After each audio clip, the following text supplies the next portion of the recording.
What is good, Sixer Nation? Welcome on in to another edition of Philly Take with RB. Sixers with an outlier game on the West Coast. Late Tuesday night. Get your caffeine ready as the Sixers try to break a 6-game losing streak. We're psychotic. We're crazy. We are here and we don't know what we're doing. But we got a sickness that keeps us coming back. And the Sixers need a win. They need to avenge our souls. Because what we've been watching is absolutely insane. But no matter what, Sixer Nation fights through, man. You might be mentally checked out, but you're physically checked in to the chat, baby. Let's go. Sixers and Nuggets. We got a lot to talk about right here on the show. Get your popcorn ready. I got some things to say. Oh, yeah. Snow day, snow night. We got you covered, baby. Embrace the tank. Let's go. Let's go, baby. Oh, yeah. Oh, yeah. Welcome, welcome, welcome to my show, Philly Take with RB. And I can't believe that this team, this basketball squad, as we are now over the halfway point, ladies and gentlemen, can we get some fires in the chat? Because we have made it to the halfway point of the season. I have never felt a season be this long through the first 41 games. But we are at game number 42. We are here, and we got some things to talk about, good and bad. And we'll get into it all, man. We'll get into it all. Ladies and gentlemen, welcome on in officially. Good evening, good afternoon, good morning, wherever you're tapping in from, and welcome in to Philly Take with RB. This is the Sixers Game Day Live Show. Start of the second half of the season, presented by our friends at National University and powered by BetUS. We have the 15 and 26 Philadelphia 76ers in Denver taking on the 26 and 16. Almost the exact opposite, Denver Nuggets. This is the number one Sixers Game Day Live Show where we give you the pregame, live game, and postgame coverage, including our staple play-by-play and reactions and our analysis as it all goes down. We'll also take some phone calls after the game like the psychotic Sixer fans we are. So join the Discord. Ladies and gentlemen, do me one favor. Go down below, like the show. Liking the show is helping pushing it through the algorithm, letting people know that we're still live, that we're still covering these games. And be sure to hit that red subscribe button if you want to join in on the live chat and become an official part of the family by joining channel memberships. We also just dropped our new merch line. Check us out, cop some merch, support the brand. And be sure to follow us on all platforms, man. Instagram and TikTok. That's right. TikTok is saved at Philly Take with RB. Follow me on Twitter at RB Philly Take to connect everywhere. Special shouts to the members in the chat. I see Don Boyle in here hanging with us. We got Banj in the house. Banj cop some merch. What's up, Banj? We got Kevin Miller. What's up, man? What's up, everybody? Welcome, welcome, welcome. Welcome, welcome, welcome. Let's see those loyalty badges, those member emojis, and a whole bunch more. Shout out to everybody that copped some merch already. Members, go over to the member community post and get a special discount code for being a member. All right, man. Time to officially kick things off here on Sixers Pregame Live. We go live every game, pregame, live game, postgame. Sixer Nation, I want a vibe check in the chat, all right? I want you guys to let me know how you're feeling. I'll let you know right off the bat. Maybe I've come out here with a rejuvenated energy for two different reasons, okay? Actually, no, three reasons. Three reasons. We'll talk about the injury news for each of these teams. We'll talk about a couple key stats in this game and a whole bunch more. They're on TNT tonight. They're on primetime TV in Denver. Hard place to play.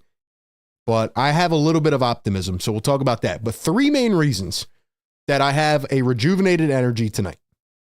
Number 1, I was watching draft prospect film. I can't believe I'm watching draft prospects halfway into the NBA season, but I am.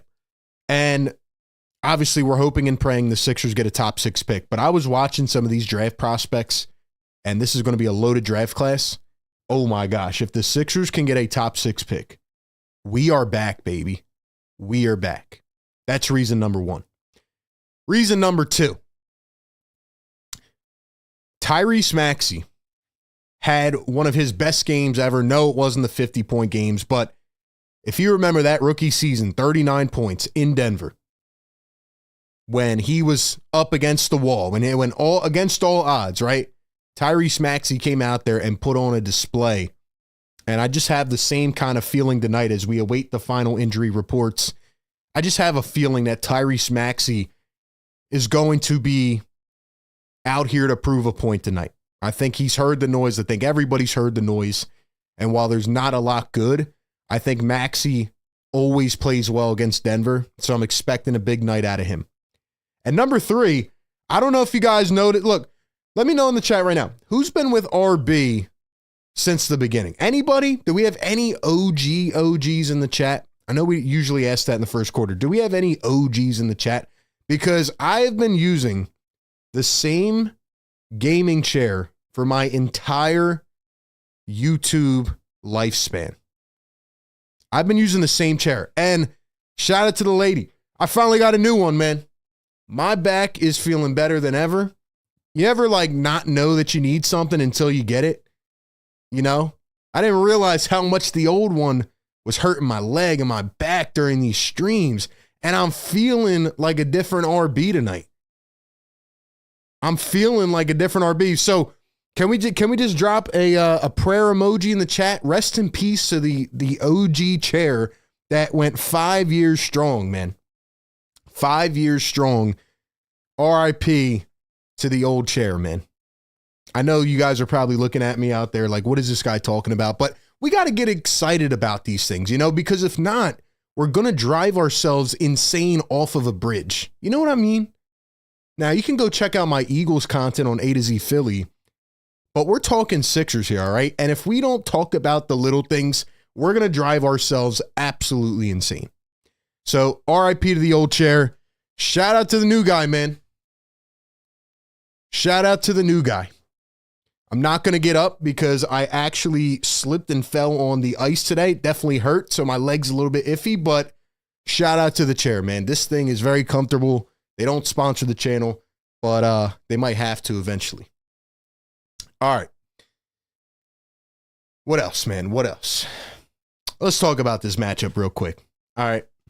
So I was looking through some of the stats, and I found a couple very intriguing things. The first thing being that the Denver Nuggets are 4th in the NBA in 3-point percentage. Actually, they're tied for 3rd at 38.3%. So they're very effective at hitting their threes. But listen to this, ladies and gentlemen. They're actually last in the NBA when it comes to 3-point attempts. And they have attempted 3 less than the second lowest team. So Denver Nuggets shoot a high clip of threes, but they don't shoot a lot of them, which is very weird. I feel like that's not a normal thing. The other thing I found when looking these teams up, some of these stats, Denver Nuggets are number 1 in the league in assists as a team, and the Sixers are dead last. I also saw that when it comes to rebounding, the 76ers are still last, and the Denver Nuggets are number 7. So, similar to a lot of these teams, the Denver Nuggets clear the Sixers in a lot of margins. And, I'm not going to talk about the Nuggets fan base. We don't have room to talk about any fan base right now, but there's been a lot of ugly discourse on Twitter the last couple days.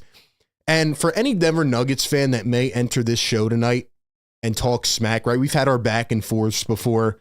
If you try to come in here and say that Joel Embiid is ducking Denver, you need to go to a doctor, you need to get checked out, and ask them if you have anything seriously wrong in your cranium. I'm being honest, because the amount of people, and even there was this one reporter, I responded to him on Twitter. The guy was acting like a complete fool. I don't remember his name.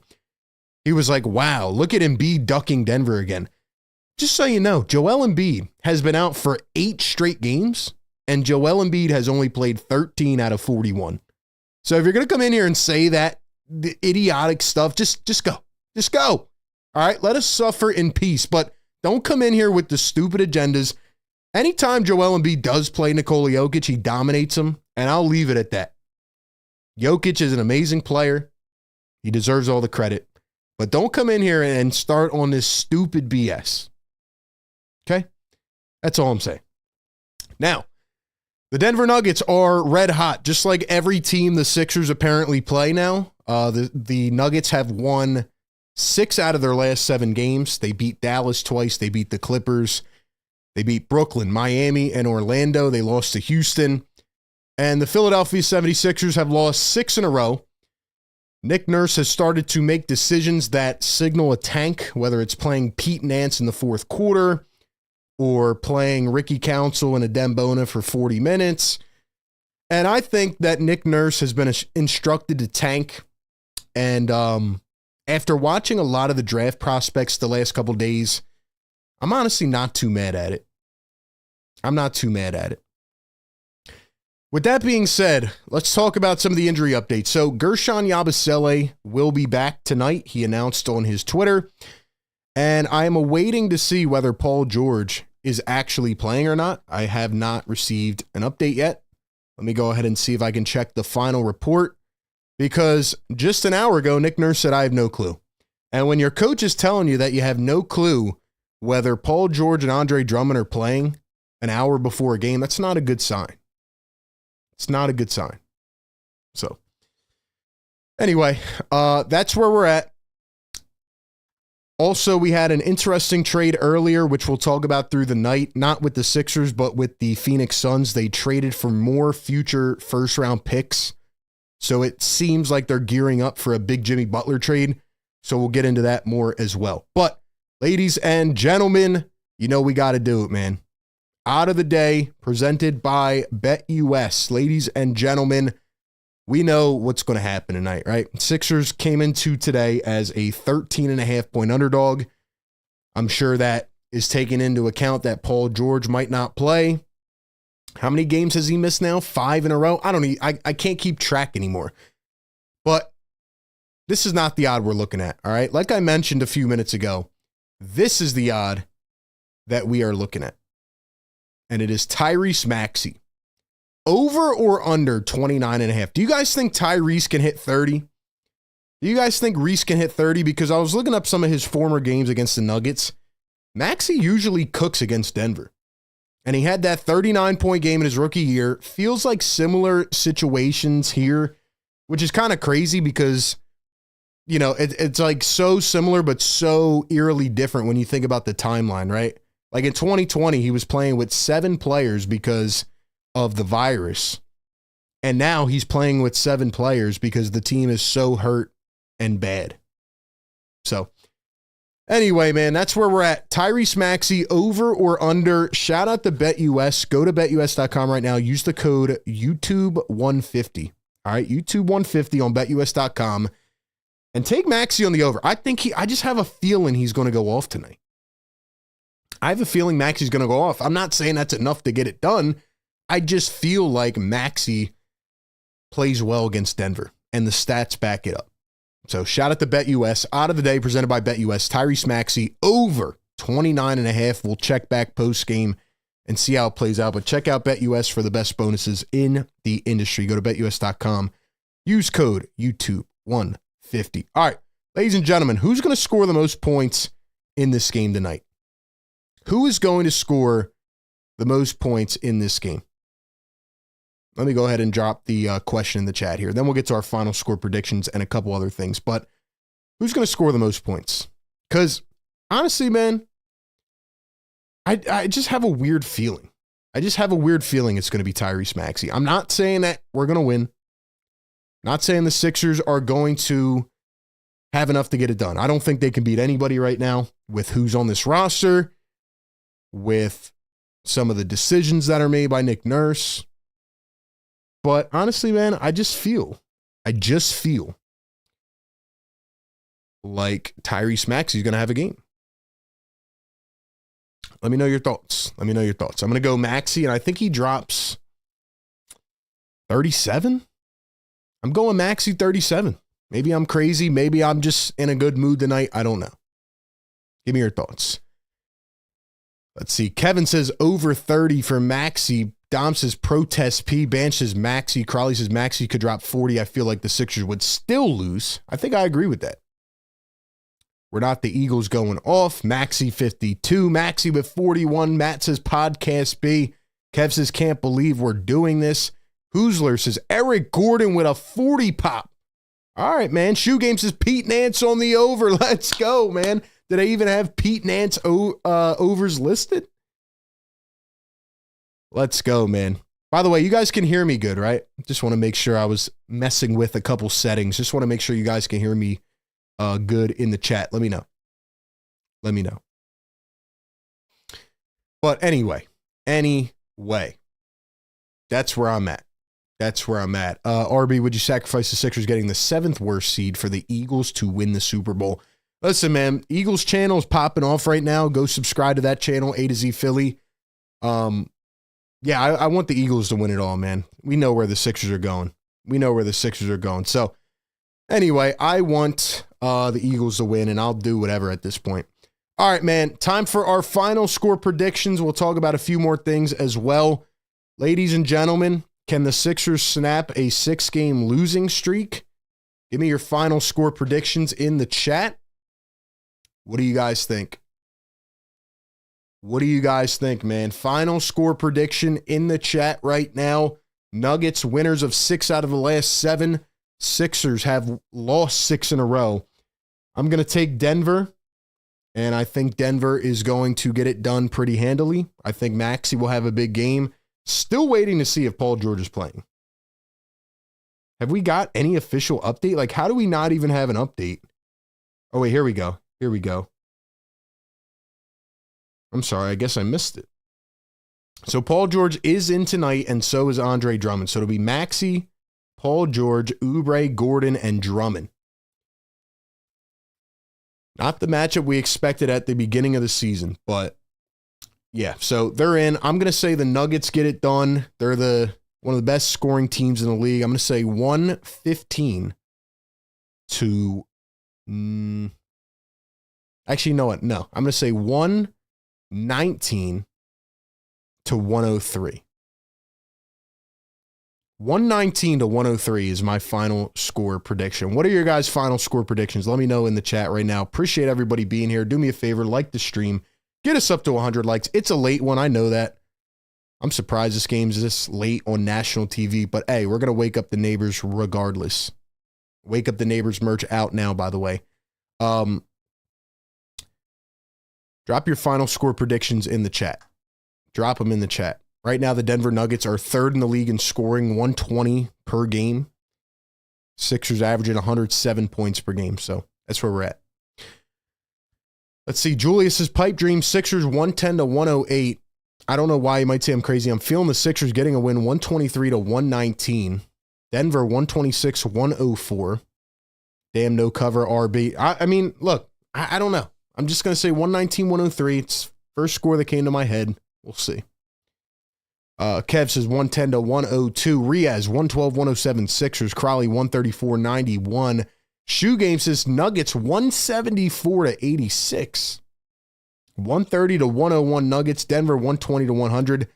Feels like a lot of people are coming along, man. Coming along for the ride. We'll talk more about it tonight. I'll talk about some prospects, things like that.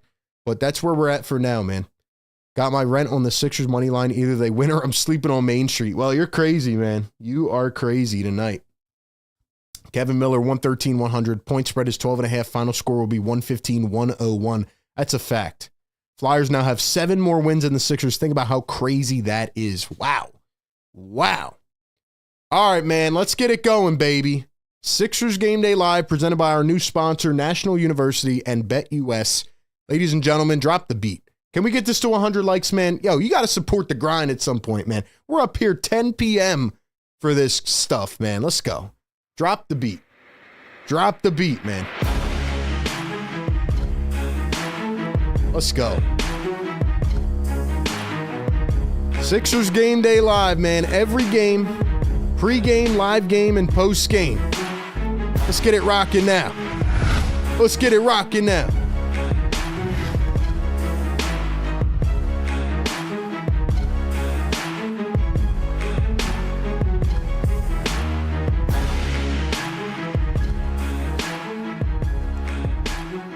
Yes, sir. RB, Philly take with RB. Ladies and gentlemen, before we get this game underway, as the Knicks game is getting ready to end, they're just squeaking by the Nets. Man, this new chair, I don't know if you guys have been in here or not, but got a new chair. This thing feels absolutely magnificent. Yeah, so one thing I do want to say is, again, I appreciate everybody that's going to stay with me all season long. I know it's tough to watch this team right now, but the next couple of weeks, we will have trade deadline content. I'll talk about maybe some other teams as well, how they could impact the Sixers. We'll talk about the long-term ramifications of their draft, things like that. And we have a whole bunch more to get into. So we'll talk about it all, man. We'll talk about it all. I understand if you're mentally checked out, but just the people, tapping in, hanging out with us, I will remember all of you when the Sixers do get good again. And we'll be here through the ups and the downs. So pre-game, live game, post-game, we got you covered throughout. We drop videos. Be sure to subscribe to my Eagles channel. And one more thing, man, before we start this game, we just dropped our new merch. I know a lot of you guys have been tapping in and out. If you want to support us, man, we got a whole merch line out. The link is pinned in the chat. If you want to support the brand, we got all the Philly Take gear, the Sixers therapy. Maybe you or your girl, or maybe you or your husband need to rep the Sixers therapy, because we all need therapy from this team. We got Philly Take merch. We got mugs, beanies, hoodies, hats, and more. So go check it out, man. Just go check out the new site. Link is pinned in the chat, phillytakewithrb.com. And use code PhillyTake to get free shipping on any item for the next week. I got the Yes Sir tee on right here. Yes Sir tee, pretty clean, man. Got a bunch of colors. All right, man. All right. Driving says dope chair RB. Thank you, man. It was time. We never got a new chair. This is the first time we've ever invested in a new one. So, yeah, man. Got a brand new boy. No more with the old guy. I didn't know I needed a new one until I finally got it. But yeah, man, this thing has me feeling a lot better for sure. Light says late over there on the East Coast. Hope y'all get the dub. Yeah, man. It is past 10 p.m. Nikola Jokic averaging 30 points per game, 13 rebounds, and almost 10 assists. So, Banch says I should get mine around January 24th, February 3rd. Let's go, Banch. Thank you for copping some merch and supporting us, man. Wear your Philly Take stuff around, man. Wear it around. That helps us, word of mouth, support the brand. Sixers rocking their blue unis tonight, which I like way better than the white ones. Sixers have lost 9 out of their last 11, 6 in a row. Denver's won 6 out of 7. Guys, I need y'all to do me a favor, man. We need to pump this show out to the algorithm. We need to let people know we're live. So hit the like button and subscribe to the channel. Tyrese Maxey, Eric Gordon, Kelly Oubre, Paul George, and Andre Drummond for the Sixers. And for the Nuggets, it'll be Jamal Murray, Russell Westbrook, Christian Brown, Michael Porter Jr., and Nikola Jokic. Nuggets have been on a hot streak. I don't know where they're at seeding-wise, but they're definitely probably up in the top 6 now, 7. SPK in the chat, what's up, man? What's up? Shout out to all the members. If you guys want to become a member, hit the join button down below. Support a creator today, man. Let's do it. We'll get the other scoreboard up and running here. Be sure to get active in the chat, man. Be sure to get active. It's the best way to support us, keep us going here. It's going to be a late one tonight, but we got you, man. We got you. And Nikola Jokic going to win the tap. We are on prime time. Get this other scoreboard up after the first stoppage. Looked like the Nuggets were trying to feed it to Murray, and he fell down, lost the ball.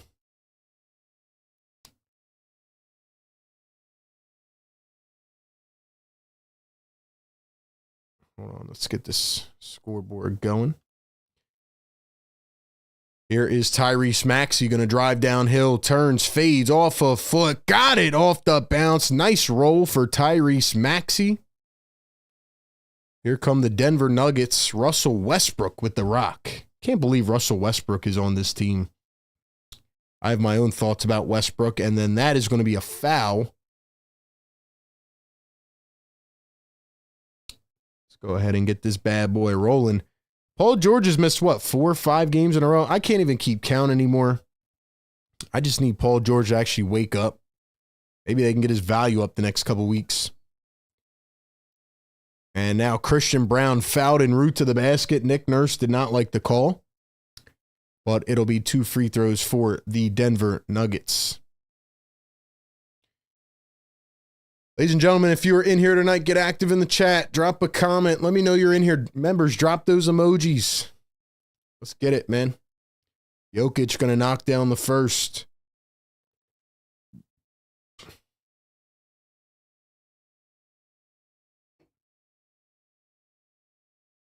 Podcast P back in the lineup tonight. Nuggets rocking their white unis. There's Kyle Lowry and KJ Martin and Caleb Martin on the bench. All out, still with injuries. Joel Embiid out as well. Here's Kelly Oubre going to hand it off to Paul George. Andre Drummond in the lineup, no headband Drummond, and he lost it on the pick and roll. Here come the Nuggets on the break. Murray, the drive, lays it up with the left. Can't get it to go, and then Porter taps it back in. Nuggets take a 4-2 lead. Oubre down the other end, drives, floats it up, in traffic, can't get it to go. Nuggets, not a good defensive team this year. Sixers number 11 in the league right now. Here's Westbrook, drives, goes up, and then he is fouled. So Russell Westbrook going to go to the line. Welcome on in, everybody. We got 200 people in the chat. Let's do me a favor. Get this to 100 likes. We need a couple more. Who is going to get us there, man? We got Master Proto, Knicks greater than 6. All right, man. Let's go ahead and this guy must have got gifted a membership. That's sad that he got gifted a membership. Let's see. Nobody's taking that contract on. Podcast P stuck, and we're stuck with him. Robert says Drummond versus Joker, go Sixers. Drummond's got to wake up, man. Nuggets with Jokic and Westbrook on court, 13.4 plus net rating. With only Westbrook, they're a minus 19.5. I have my own opinions on Russell Westbrook, but I just think he's an inefficient player. I mean, maybe he can fit a role, kind of, sort of, but I don't know, man. Drummond going to find Maxey up to Eric Gordon, wide open for 3. Got it. Let's go, EG. Come on, EG. Westbrook at the top finds a cutting Jokic, and it goes right through the hands. Sixers going to get it back on the turnover. My guy, you sound so drained. I feel you, though. Yeah, I mean, that's what happens on late night games, man. We got through both our West Coast trips back in November and December. I forgot they had an outlier game like this at 10 p.m. I guess they wanted the Embiid-Jokic matchup on primetime, but other than that, man, it's like, what, man, we don't like these late games. Here's Drummond going to hand it off to Podcast P. Podcast P finally back in the lineup, gets double teamed. He throws it up top, one bounce, Maxey for 3. That's short. Drummond with an awful rebound attempt. Sixers Sam in the chat. What's going on, Sixers Sam? Here's Jamal Murray, pops it from the wing, too much on it. Drummond the rebound. I think Drummond looks better with the headband on. He's got to go back to the headband. Here's Paul George up at the wing, guarded by Jamal Murray. PG going to switch on to Christian Brown. One bounce. Drummond now hands it off. Maxey around a screen, drives, pulls up from the elbow. Can't get it to go. 9:25 to play here in the first quarter. Westbrook at the top, around a screen. Steps back mid-range. Jokic turn. Lost control of it. They're going to say off of Paul George. PG did not like the call. Don Boyle says Drummond looks slow and lost out there. AK says parodontal P. Here's a 3-ball. Porter misses it. Brown the rebound over Oubre, drives, goes back up and got it to fall. So like I said in the pregame show, man, the Nuggets, very good on the board. Sixers, dead last. It's going to hurt. They get out rebounded every game. Oubre going to find Maxey. Pump fakes, drives. Maxey out to the corner. EG for 3. Can't get it to fall. Picked up by Michael Porter Jr. Here come the Nuggets. Westbrook up the floor. What a dime to Jokic right through the lane. That was beautiful. That was a really nice pass by Westbrook. Sixers have lost 6 in a row. They're 15-26. Here's Maxey. Sidestep, finds Drummond. Drummond, PG. PG around the screen. Going to dribble. Drive. Kicks it back. Oubre. Gordon wide open in the corner. Got it. Hey, yo, man. Maybe EG can get us a second-round pick, man. Brown drives through the lane. Sixers with some of the worst defensive shifts I've ever seen in my life. But yeah, man, that's where we're at. Guys, get this to 100 likes, man. I need everybody right now. Hit that thumbs up button. SPK channel member, $5 super chat. Yo, what's up, RB? Just wanted to let you know, brother, it's almost my birthday. My birthday's on January 28th, and I will be buying some merch. Let's go, baby. Let's go. Hold on. Let me get you a horn for that. And we got 100 likes. Let's go, man. Yes, sir. Let's go, baby. SPK, that's a real support right there, man.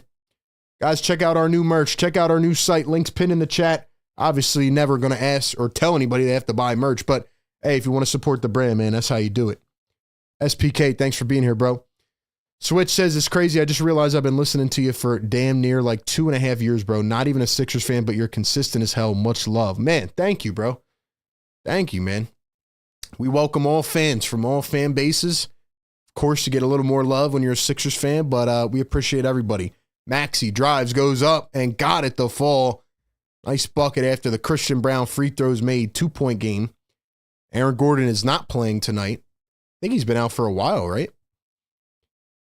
Russell Westbrook dribbling, driving, throws it in, and taken away. Here come the Sixers. Maxey going to cross, drive all the way, and throws it away. Jokic up to Westbrook for 3. Got it. You know what I just noticed, too?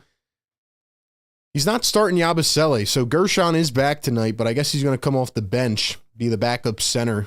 So I guess Adem Bona's not going to play. I don't know with Nick Nurse, but Yabusele's been out for a handful of games now. Got to get him back and in his groove. Good to have him back, but we'll see, man. Guys, I need y'all to drop a yes, sir in the chat, man. I know we're down bad this season, but hey, I'm feeling good. I'm feeling rejuvenated. Maybe it's the new chair. Maybe it's just the people in here rocking with me, man. Much love. Late night on the East Coast. Let's go. Let's go. Yes, sir. Yes, sir. Next game, I'm wearing my new Wake Up the Neighbors merch. Hold on, let me show you guys what it looks like. You guys can cop the Wake Up the Neighbors merch. I'm going to wear it next game. Yo, should I give it to my neighbor? Should I go give him a t-shirt? What do you guys think, man? Hold on, where's it at? There it is. Wake Up the Neighbors. What do you guys think, man? Should I go give him a t-shirt or what? Probably look at me and be like, yo, you come to my house, you come to my place again, it's not going to be good. Imagine me just leaving one on his doorstep. He already gives me dirty looks, man. He already gives me dirty looks, so. All right, let's see who's dropping some yes sirs in the chat. We got Leo in here. We got Pete. What's up, man? Banj, what's good? Don Boyle, Lou. What's going on, Lou? Don Boyle driving and delivering. What are we driving and delivering, man? Pizza? SPK in the chat. We got Switch Steez E51. Matt, what's going on? Luke Tenolio, what's up, bro? Edward, we got all the peeps in the chat tonight, man. Like I said, we're going to be dropping some more videos in these next couple weeks. Preparing for the trade deadline, which is on February 6th. Right now, I'm really focused on my Eagles channel. We're chasing 10K subs. We're almost there.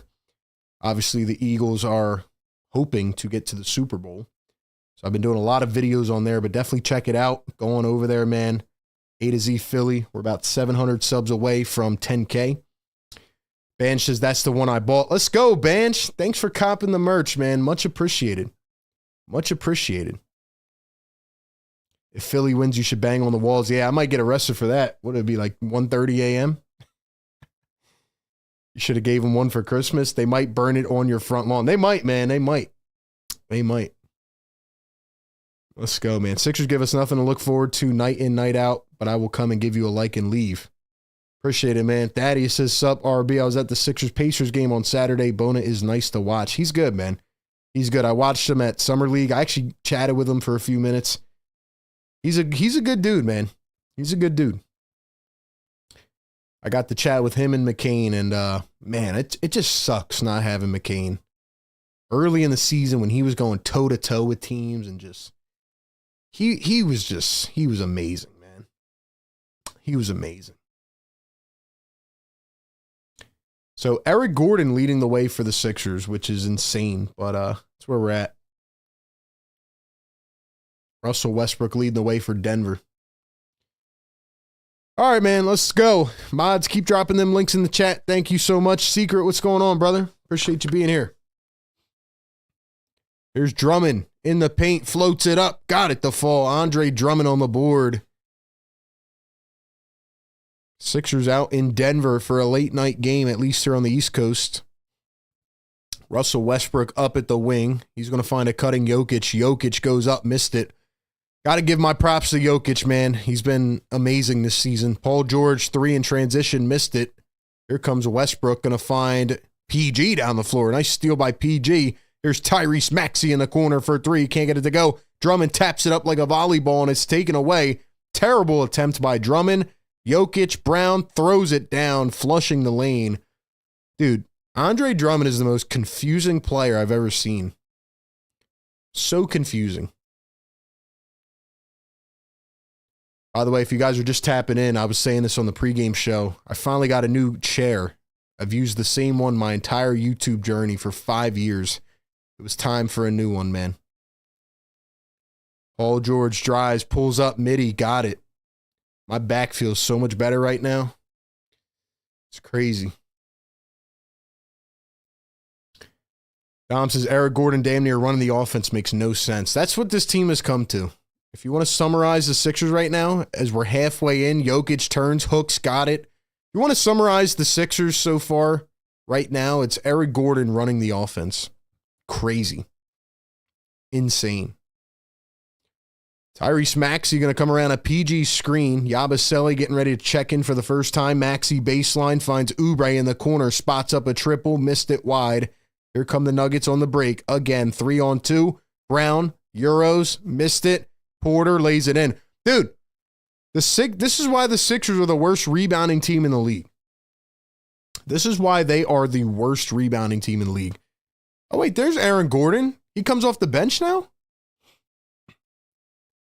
PG steps back. I guess I haven't been watching enough Nuggets games. I thought he was hurt still. Murray drives, lays it in, got it to fall. I thought Aaron Gordon was still hurt. Drummond going to find Paul George. Paul George finds Eric Gordon and a timeout by Nick Nurse. 5:04 to go here in the first. 23-14. Nuggets lead it. Reggie Jackson just got a tribute video. Reggie hasn't played in about 3 to 4 games, but he just got a tribute. He was a NBA champion with the Nuggets a couple years ago.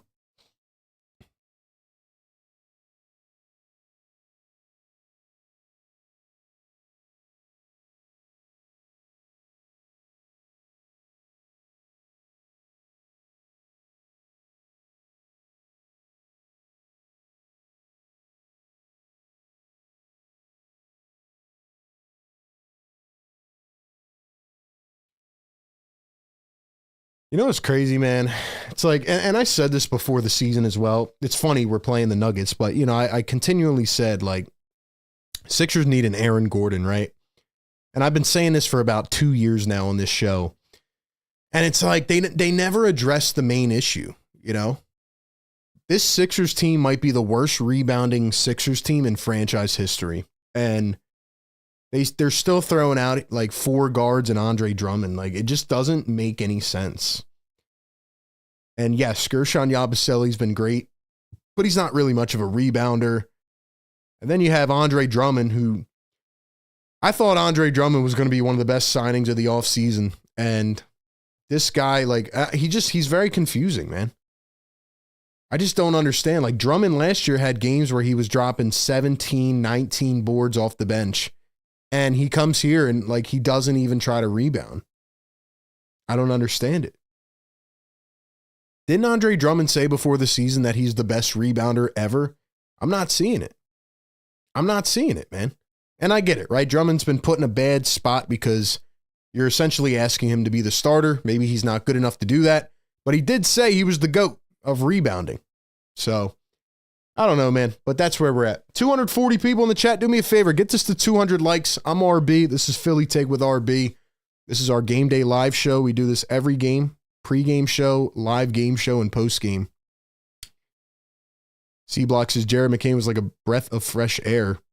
Westbrook starts. Gordon volunteered to come off the bench. I guess I missed that.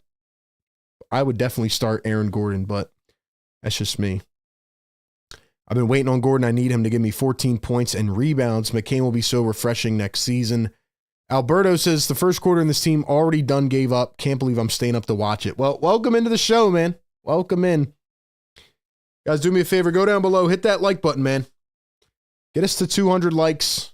That way we can push this show into the algorithm. We got Sixers trivia coming up at the end of the first quarter. We do a trivia question at the start of every second quarter. I'm excited for that. Jerry Mann was our winner last game. Jerry, if you're in here, show your face, man.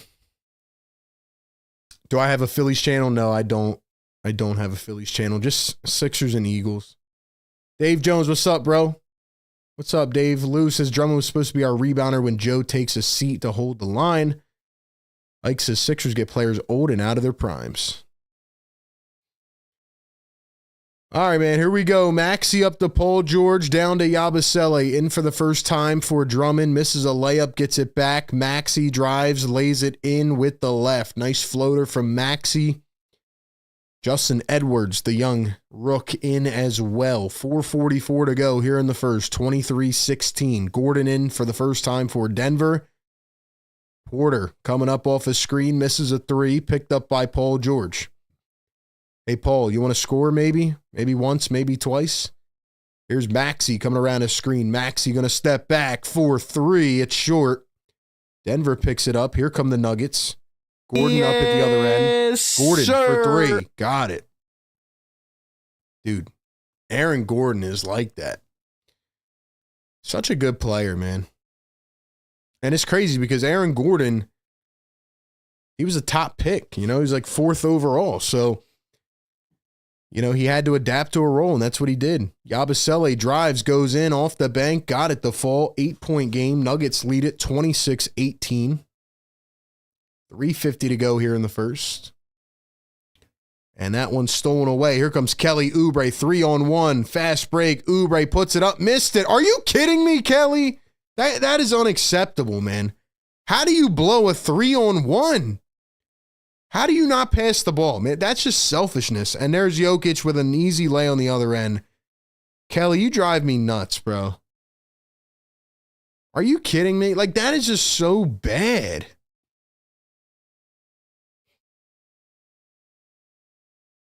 Edwards coming up off his screen. Now it's Paul George. PG finds it, turns, pulls a three. Got it. Thank you. Thank you. Thank you, PG. All I had to do was tell you, right? Jokic oops it. Gordon goes baseline. Nobody there. So, $10 super chat. Jason 18. What's up, bro? Channel member says, RB, what's good, brother? You are a trooper continuing to put these lives out for us. Mad respect. This year has been brutal. We need a new process, but really, we need a new owner. Front office, God help. Jason, what's up, bro? Thanks for the super chat. I hear you, man. It's been frustrating. Definitely frustrating trying to cover this team for sure. Yabusele turns, hooks, puts it up short. Here come the Nuggets. Westbrook down low. Again, nobody back. Sixers might be the worst transition defense team I've ever seen. These guys are giving no effort on defense. 3-ball Yabusele wide open. He missed it. Sixers get another opportunity. Oubre the pump fake, the drive. Oubre goes in, lays it through. It's crazy because these vets, they should be playing in the mindset of, hey, I want to get traded to a contender. let me see what I can do these next couple weeks. But the effort that they're giving is absolutely terrible. And Jason, back to your super chat, man. I want to say one thing about that. So obviously I've said this a lot on my Eagles channel, but ladies and gentlemen, this season has obviously been the season of just, I can't even describe. It's been a disaster. Okay. Even through all the previous dramas that I've covered in the last several years, it's so hard to cover this team, right? But I'll tell you this. If Joshua Harris and the Washington Commanders beat the Eagles on Sunday, I'm already going on a vacation next week. I might have to stay on vacation for the next 4 months. I'm not even joking. I think the Eagles are going to beat the Commanders, but if Joshua Harris and that mug, if I got to see that mug on TV beating the Eagles at the link, I might just go on vacation for the rest of the season.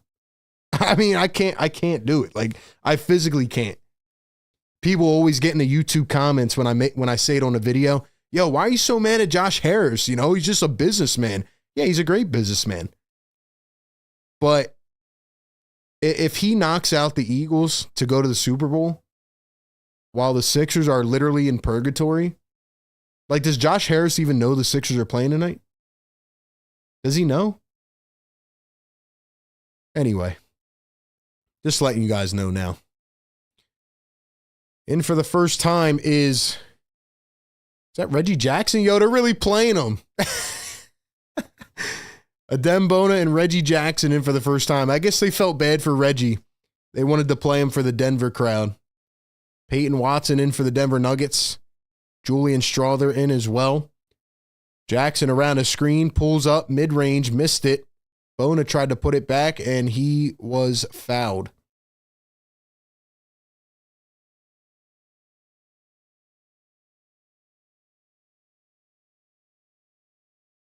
Yo, Reggie looks pissed, man. Reggie looks pissed, man.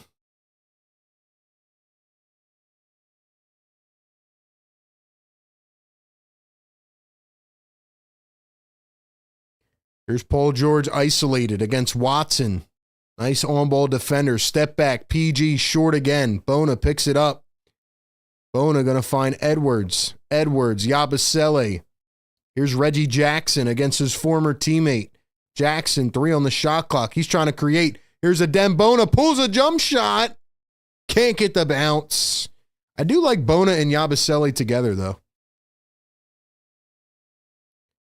Here's Straw. They're going to find Gordon. Gordon, a cut by Jokic. Jokic against Bona. Jokic gets double teamed. Kicks it out. Murray, pump fake, drives the lane. Murray out to Jokic for 3. Got it. Wow. Like I said in the pregame, Nuggets take the lowest amount of threes in the NBA, but they are the 4th most effective. Here's Paul George. Once again, finds Yabusele. Yabu in the post. Turns, spins, back to Paul George. Paul George, one bouncer. Yabusele drives through contact. Got it to fall. Jeez, man.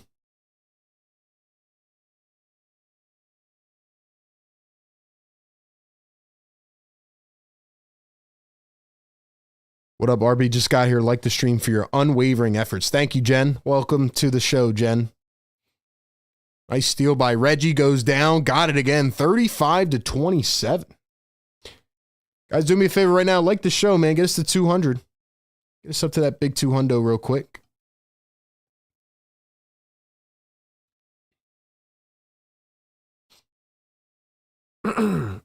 Two seconds to go, and we have a foul.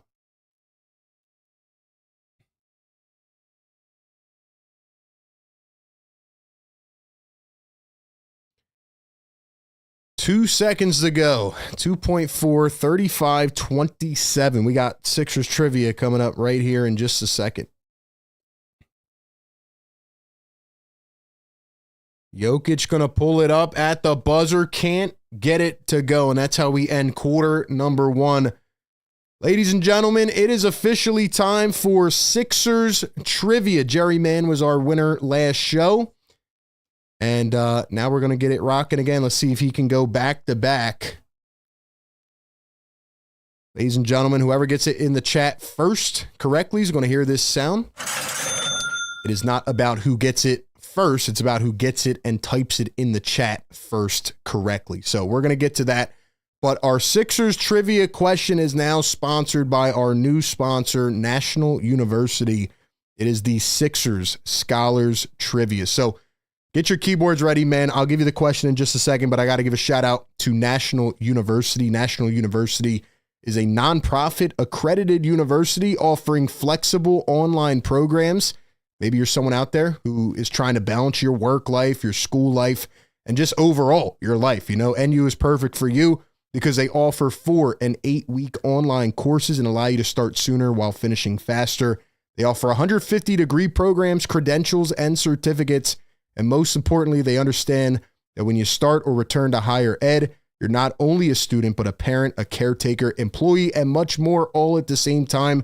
NU gives you the support to balance your life. They are a veteran-founded university and awarded $50 million plus in scholarships last year. So if you are interested in checking out their flexible curriculum and program offerings, click the link in the description or in the live chat right now to get more info today. National University, where you can juggle school with everything else life has to offer. All right, man, Sixers Scholar Trivia. Let's see who's going to get it done. The question of the day is, which Sixers player won the Finals MVP in 1983? The last time the Sixers won the NBA championship, which Sixers player won the Finals MVP? Somebody's got to know this. This is an easy one. This is a layup question. No pun intended. You know what I mean? Let's see who got it first. So let me pull up the chat on multiple places. See who our Sixers scholar is, man. Let's see who it is. Let's see. Oh, we got a ton of guesses. A lot of people already getting it. Let's see who got it first, though. Let me go to the live chat feature. 1983. Who was the Sixers player that won the Finals MVP in a sweep? We had 2 almost get it, but the answer is Moses Malone. Dom Boyle, the first one to get it. Fire take goat, Dom Boyle. Congratulations, Dom. A lot of people had that one correct, man. You guys know your Sixers trivia, man. You guys know your stuff. You guys know your stuff, man. Once again, shout out to National University if you want to check out their flexible curriculum, their online program offerings. You can do school online, really have a nice life-work balance. Go check them out, man. Click that link pinned in the chat. And shout out to National University for being our newest sponsor here of the Game Day Live Show. Thank you very much to them. Once again, this is the Sixers Game Day Live Show presented by National University and BetUS. Let's go, man. Shout out to Dom. Dom, congrats, man. Thank you to everybody for playing Sixers trivia. I like how we all support each other too, man. That's how I love this community. We always support who wins, man. You guys are the best. Here are the Sixers as we start quarter number 2. A missed 3 by Edwards goes behind the back and throws it away. Here come the Denver Nuggets. 35-27 is our score. Gordon guarded by Reggie Jackson. Gordon going to back down Reggie and they call a foul. A couple other guesses were Hal Greer, Dr. J, Mo Cheeks, Moses Malone. A lot of people said Moses. Good job, guys. Good job. Good job. Philly Sports Dylan says, dang, so close. Yeah.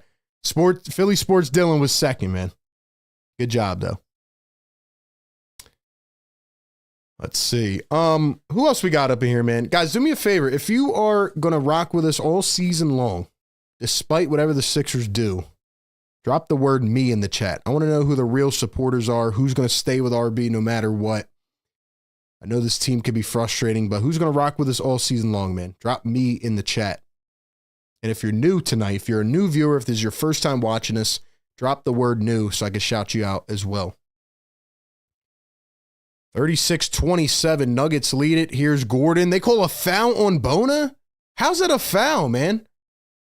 Former Sixer DeAndre Jordan in the game. I can't believe DeAndre Jordan is still in the NBA. Can you guys believe that? I can't believe he's still in the league, man. I don't know how that was a foul.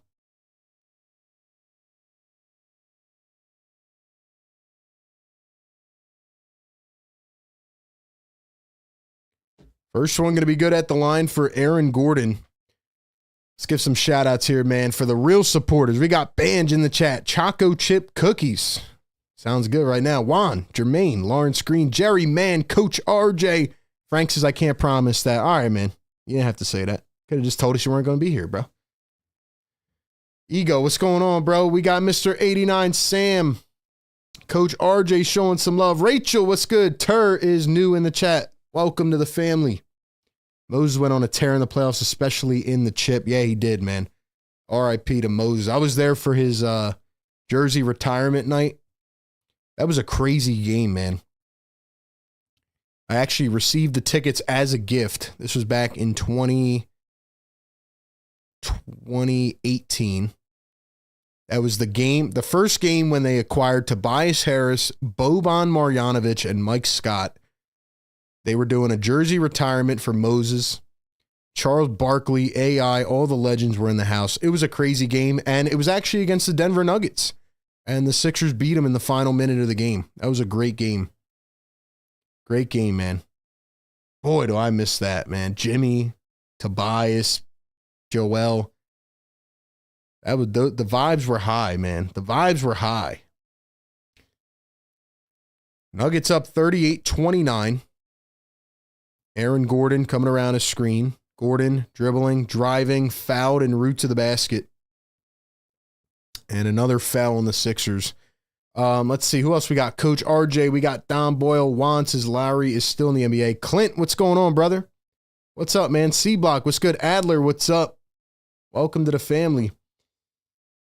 Cooper Flag coming to Philadelphia soon, says Rob Leo.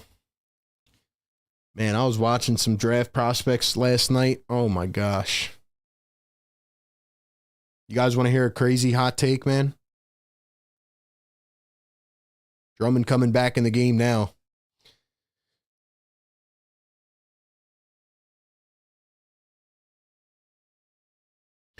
Mike Scott, whatever happened to him? Shout out to Mike Scott.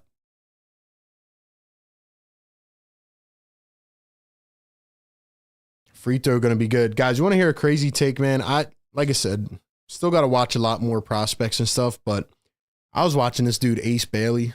Oh my gosh, man. If the Sixers get Ace Bailey, Edwards for three. Got it. Nice shot by Justin Edwards, man. Justin Edwards might be a player. He might. The more he gets minutes, the more he gets to show what he can do. This guy hits a lot of shots. Still a young, raw rookie out of Kentucky. Philly native. Murray, going to kick to the corner. Three ball. Got it. Julian Strother comes right back and answers. But yeah, this guy Ace Bailey, man, I'm about to start the movement. Maxey, a deep three, was blocked. Blocked. Man, come on. Who was that? I think that was Watson that got a piece of it. Here is Watson in the corner for three, and he drills it. The Nuggets are just... Nuggets are going crazy. Maxey once again started out hot and then has fallen off here. Sixers are just getting blown away. Like, man.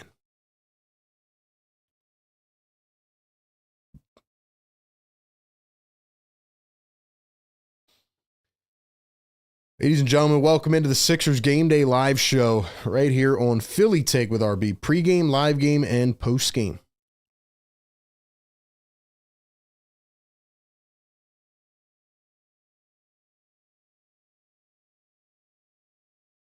Appreciate everybody hanging in here with us, man. Late night on the East Coast.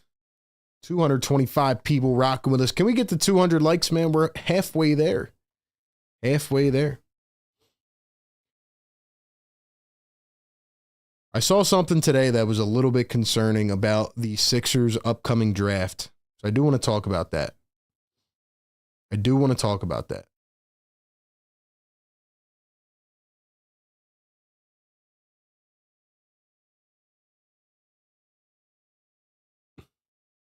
Let me see if I can find it.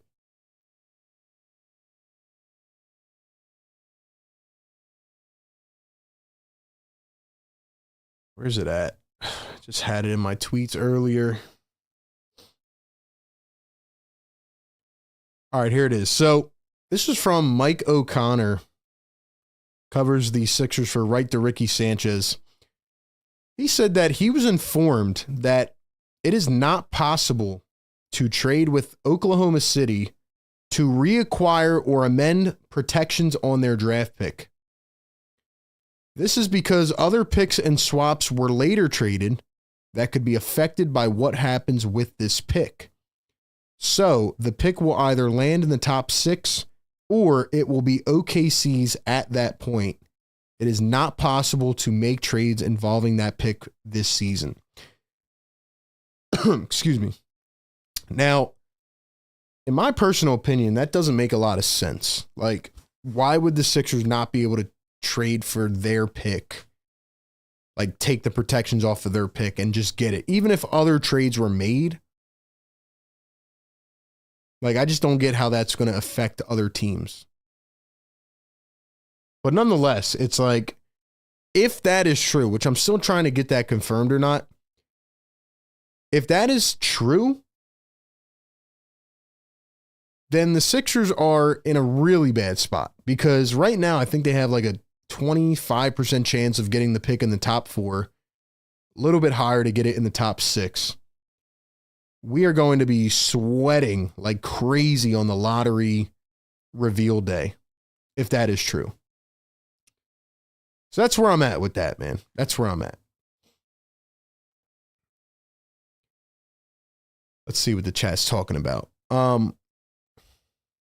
Driving says, Nuggets caught a lot of heat for going younger and letting KCP and Bruce Brown walk. Going younger is the way to go in this era. You know, people don't want to hear my takes about the Nuggets because then the fans are going to get all pissy. But I think the Nuggets, man, like, I mean, the Nuggets choked last year. Quite simple. They choked. Bruce Brown was an important piece for them, but last year was, they had a real good opportunity again last year and they choked. Nobody wants to talk about that, though. Just because they got their ring against some easy opponents. And let's just call it what it is. Call a spade a spade. It was a very easy run to that championship. Don't want to take away their credit. They still did it, but it was an easy run. And last year, they had a prime opportunity against the Timberwolves, and they choked. But anyway. Jokic carries the heck out of the Nuggets just like Embiid carries us. Why can't Embiid be gifted with non-injury prone body? What's up, Shazy? I hear you, man. Maxey now grabbing at his hand, grimacing. Just what the Sixers need. Lou says, I don't expect the Sixers to make the playoffs. Probably best that they don't. If the Sixers are not going to make the playoffs, they need to get a top 6 pick. But then it all falls within the lottery odds, to be honest. Maxey going to dribble drive, find Drummond in the dunker spot, floats it in. Andre Drummond, 46-34. 9:05 to go here in the second quarter. Dom says, I don't get all of the technicalities. Pretty much if the Sixers get the top 6 pick, it'll remain theirs. If not, then they'll get it the following year. Strawther for 3. That one is short. Picked up by the Sixers. Here comes Tyrese Maxey, who is 3 for 8 on the night. Paul George on the bench. Here's Yabusele down to the block. Yabu back at his natural position of the 4. He turns, goes up. Missed it, but he was fouled. Yabusele to the line for 2.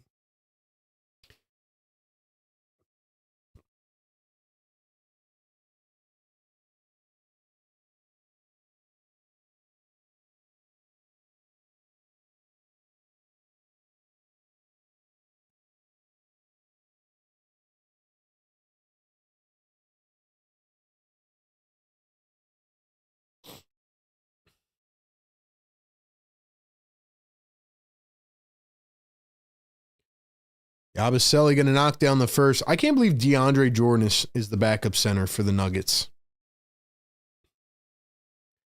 I wonder if the Nuggets window is closing or not. Like, I wonder if they can still win with this team. They started off pretty bad this year. Like, they just don't have the depth right now. But again, it's hard to build a team now with the new CBA because You really got to win when your guys are young and haven't been paid yet.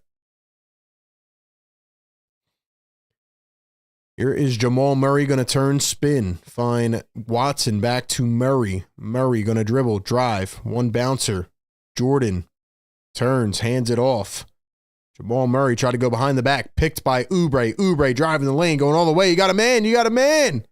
He's going to lay it in regardless. Kelly Oubre goes the distance. 8-point game now, 46-38 here in Denver.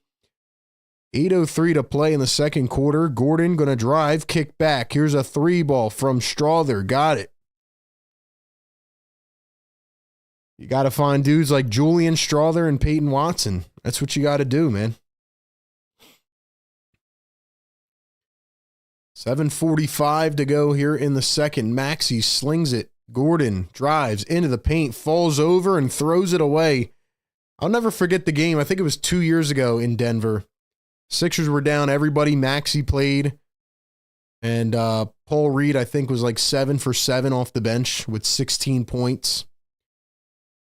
Who else had 14? Somebody had 14 off the bench. I know Niang had like 8. Who was that? Gordon goes right into Maxey. It's going to be a foul on Maxey. Who was it, man? Who was it?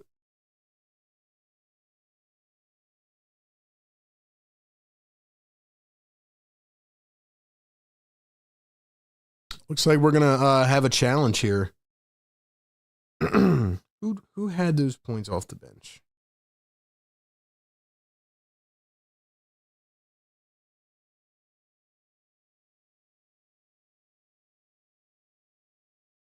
I was just looking at this earlier. Now I want to figure out who it was. I know B-Ball Paul had 16.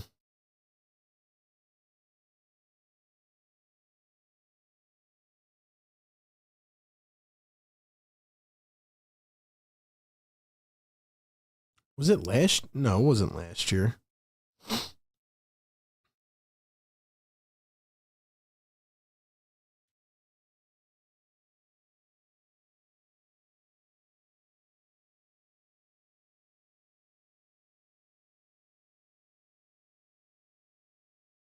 It was Jalen McDaniels. That's who it was. Paul Reed had 16 off the bench. McDaniels had 14. And Dwayne Dedman started that game. Joel Embiid was out in Denver. Dwayne Dedman. Wow. Wow. A lot of teams this season are far better than a team tanking. Even the Grizzlies are. Dom says Oubre's IQ just isn't there sometimes. Is Secret in the chat or Sixer Sam? I don't know. I guess they left us, man.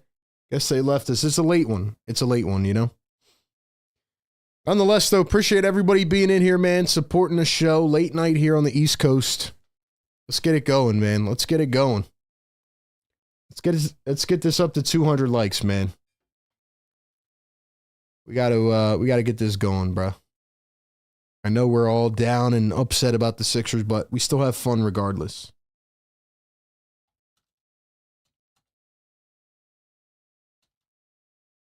Doesn't mean we can't have fun. Doesn't mean we can't have fun. If you guys have questions in the chat, drop those. Drop any questions, any thoughts, any NBA talk, discussions. Give me your thoughts in the chat.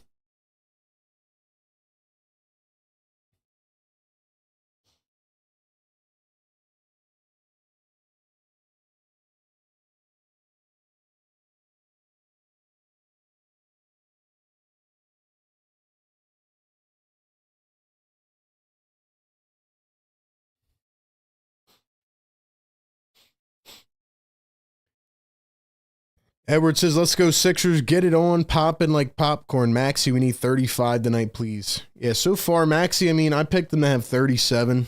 Picked him on the over on BetUS, but he's got 10 right now. If he has one of those Maxey third quarters where he drops like 12 points, then I think we'll be on pace.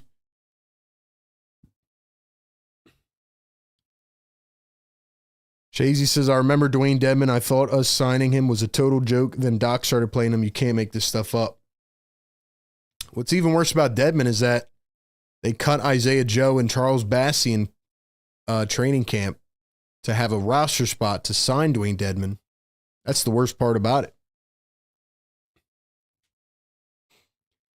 Maxey dribbling, driving downhill, goes up off the glass, got it and one. Oh, we're waking up the neighbors, man. Yes, woo, sir. Let's go, Maxey.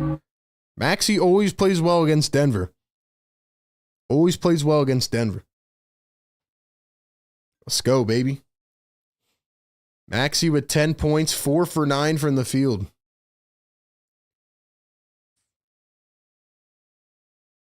Ball rolled off the rim, and DeAndre Jordan started running down the floor with it.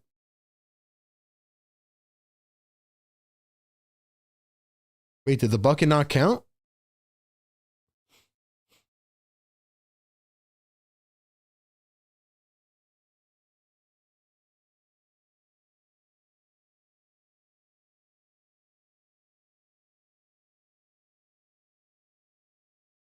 I don't know what just happened, but the ref, I think, made a mistake. So now Maxey gets to shoot it again. That was weird. That was weird, but anyway, Tyrese Maxey got to reshoot the free throw, and he knocks it down, so it did count. Did count. Here's DeAndre Jordan going to hand it off. Jamal Murray for 3. Too much on it. Rebounded by Drummond.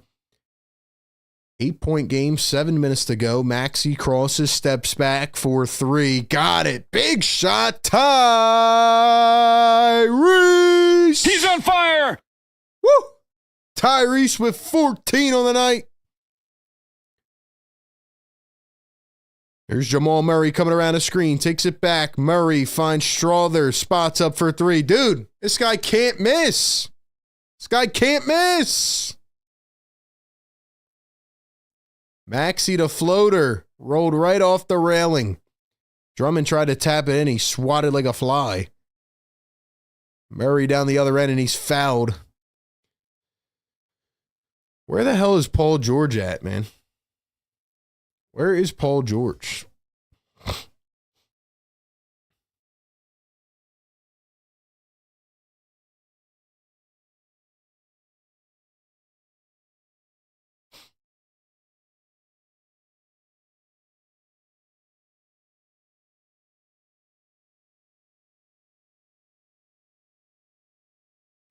First one going to be good for Jamal Murray. Ladies and gentlemen, let me know in the chat, are you enjoying this show tonight? Are you enjoying the coverage this season despite the torture of the 76ers? Are you enjoying the Game Day live show? This is our first year really putting it into a valuable concept, pregame, live game, and postgame. Let me know if you enjoy all 3 segments of this live show. Let me know in the chat. Murray going to knock it down, 54-44.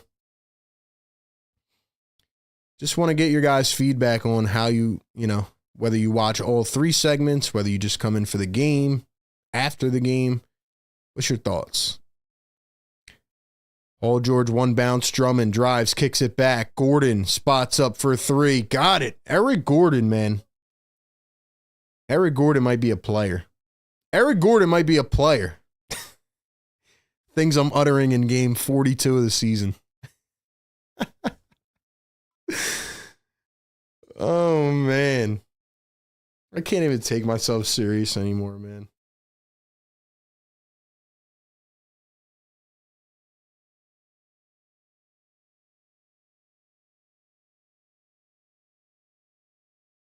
What am I saying, bro? JS says, where's Paul, though? Another 3 from Porter Jr., and he drills it. So, like I said, the Nuggets take the lowest amount of threes in the NBA per game at about 30, I think it is. Hold on, let me double check that. Yeah, 30.9 per game. I wonder how many they've taken tonight. Drummond misses a layup. Drummond! Are you kidding me, bro? Brown down the other end, lays it in. Drummond, you are unbelievable. Unbelievable. Paul George back in, throws it away. Dude, I can't, Paul. I can't. I don't know what's up with you, Paul George, but this is unacceptable. Van says, hell yeah. Dom says, I wouldn't be here if I wasn't. Common Ground says, hell yeah, you're dope, bro. Thank you, man. Always enjoy your content, my brother, through the ups and downs. Real ones in the live game chat and the post game. James, thank you, man. 3-ball Maxi, yo. Yo, Tyrese is cooking. He's on fire. Let's go, Reese. 17 for Maxi. Yo, my prediction might be on track. Another 3. Strother. All right, bro. All right. Somebody's got to guard Julian Strother. Are you kidding me? 4 triples? 4? Off the bench? In the first half? Paul George puts it up and finally hits a shot. About time, dude. Can't stand Paul right now, man. Here's Michael Porter coming around his screen, drives through the other way, and Oubre called for a foul for trying to run through a screen. I typically make the live game, don't have much to add on the post game. Old man says, do you think Philly will beat Washington? Yeah, I do. Check out my Eagles coverage, man. Dom says, OMG, Drummond with that layup. PG is absolutely pathetic. Shazy says, PG clearly does not care, and he doesn't even bother hiding it. Pathetic piece, says Dom Boyle. Jokic going to knock down the first free throw. 4:16 to go here in the first half.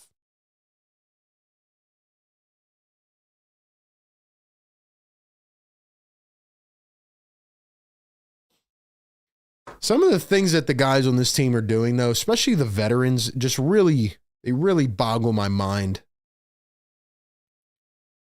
64-52 after the free throws from Jokic.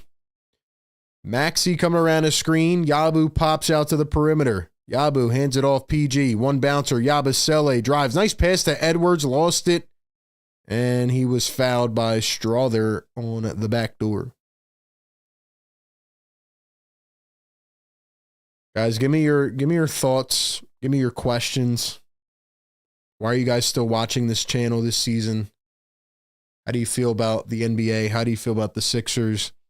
What do you think they need to do? We're all here to therapize together. Paul George coming around his screen now, one-on-one against MPJ. Paul George going to cross, step back, finds Maxi.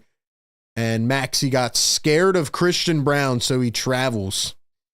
Okay, Maxi. Nurse would never play Julian Strother. Honestly, he might not. How about we'll go with that question. Do you guys think Nick Nurse would play Julian Strother off the bench?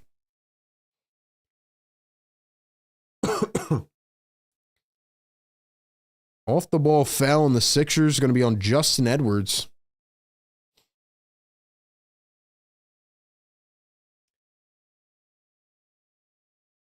Shazy says, I feel so defeated that I really couldn't wait for the season just for it to be a total flop. I agree, man. I don't think any of us saw this coming. But, I mean, coming into the season, we said if the big three was healthy, then it could be sustainable. But nobody thought that they would only play 4 games together, 5 games so far, halfway into the season. This team is becoming another version of the Brooklyn Nets. Nuggets are 17 for 17 at the line, by the way. Yabu hands it off. PG mid-range. Got it, the fall. About time, Paul George. 9 points now on the night. Here's a roll for MPJ. He turns, spins. MPJ floats it up. Got it to go. 68-54. Even if this team, starts putting up points, though, they're not playing defense. It's a thing. Yabusele at 3. Got it. Nice shot by Yabu. Good shot by Yabusele. 3 minutes to go in the first half. Here's Westbrook, comes around a screen, finds a cutting Jokic. Jokic goes in, lays it through, 70-57.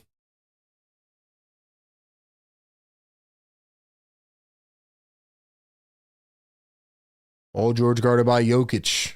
Here's Yabusele. Yabusele against Westbrook. Posting up, turns, spins to his right, goes up, missed it off the railing. Christian Brown touched it. It's going to stay with the Sixers. All right, man, let's see what we can do here to get the chat going. We got to get the people going. All right. I want y'all right now in the chat to let me know where you're tapping in from.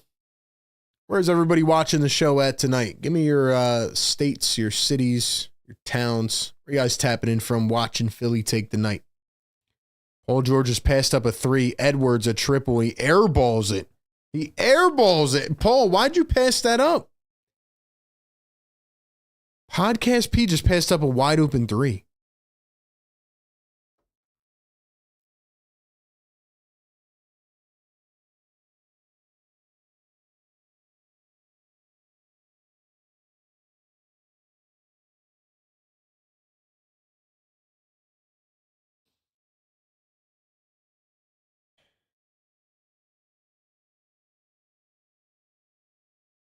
Nuggets get it back. Christian Brown floats it up. Got it again. The Sixers play no defense. Can we play defense just once?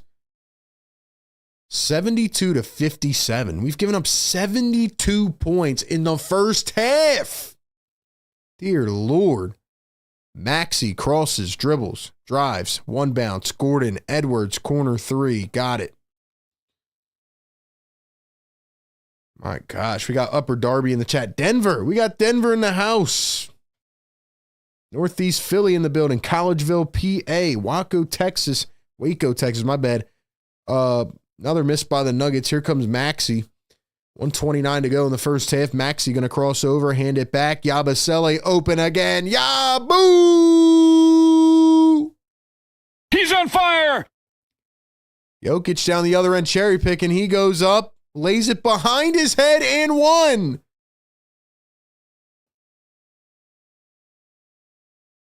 $74 points we've given up in the first half. 74 points. I'm going to throw up, ladies and gentlemen. I can't just watch this team and suffer in peace. Are you kidding me? Upper Darby in the house, Fort Myers, Florida, North Philly, Atlanta, Georgia, Nashville, Tennessee, North Philly, South Carolina, Philippines in the building. Jokic knocks it down. 75 points in the first half?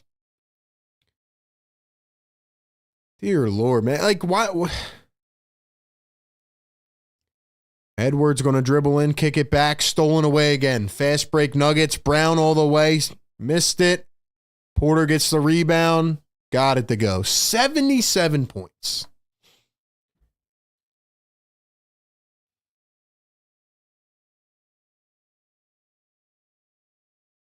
Here's Podcast P on an island. 47 seconds.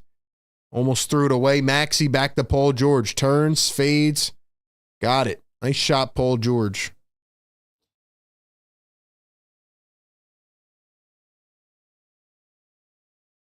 Here's MPJ. Pump fakes a 3. Drives, pulls up the mid-range. Missed it.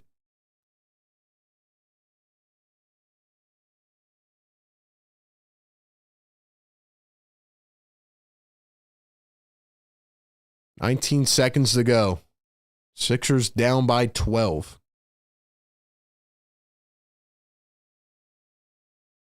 Maxey going to pull up a 3. George gets the rebound. Maxey, one more attempt. Did Maxey get it at the buzzer? Got it with the little floater underhand. Let's go, Maxey. Let's go, He's man. on fire. Let's go, Maxey.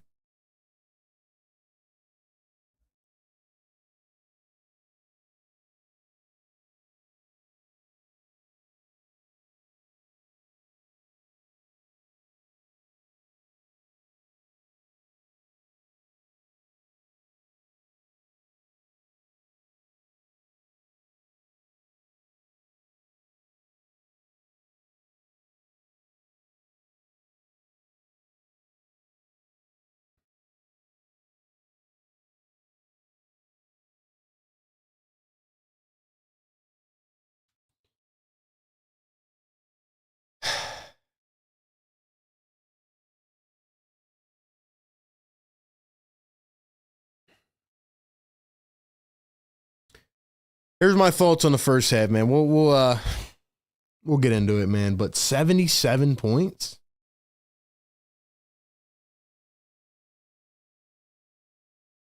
77?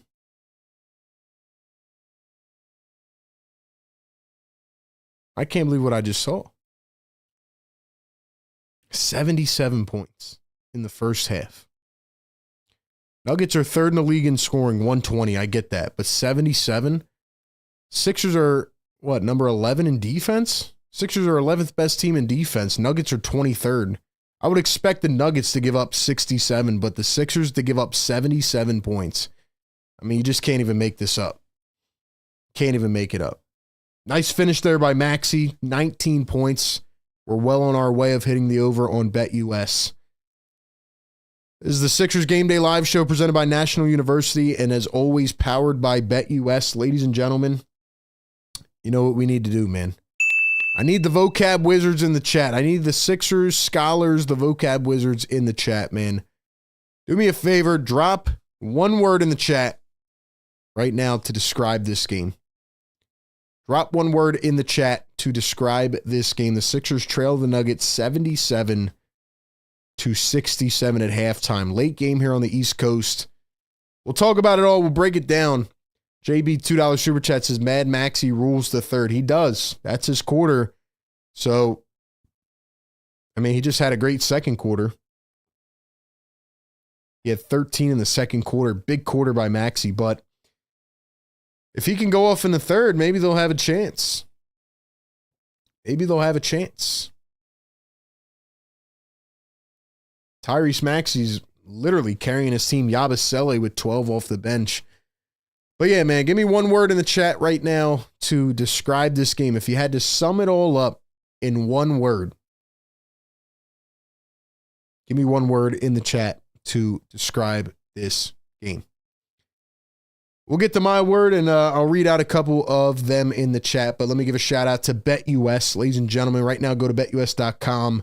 Use the code YouTube150. Get a 150% deposit match bonus on your first deposit up to $2,000.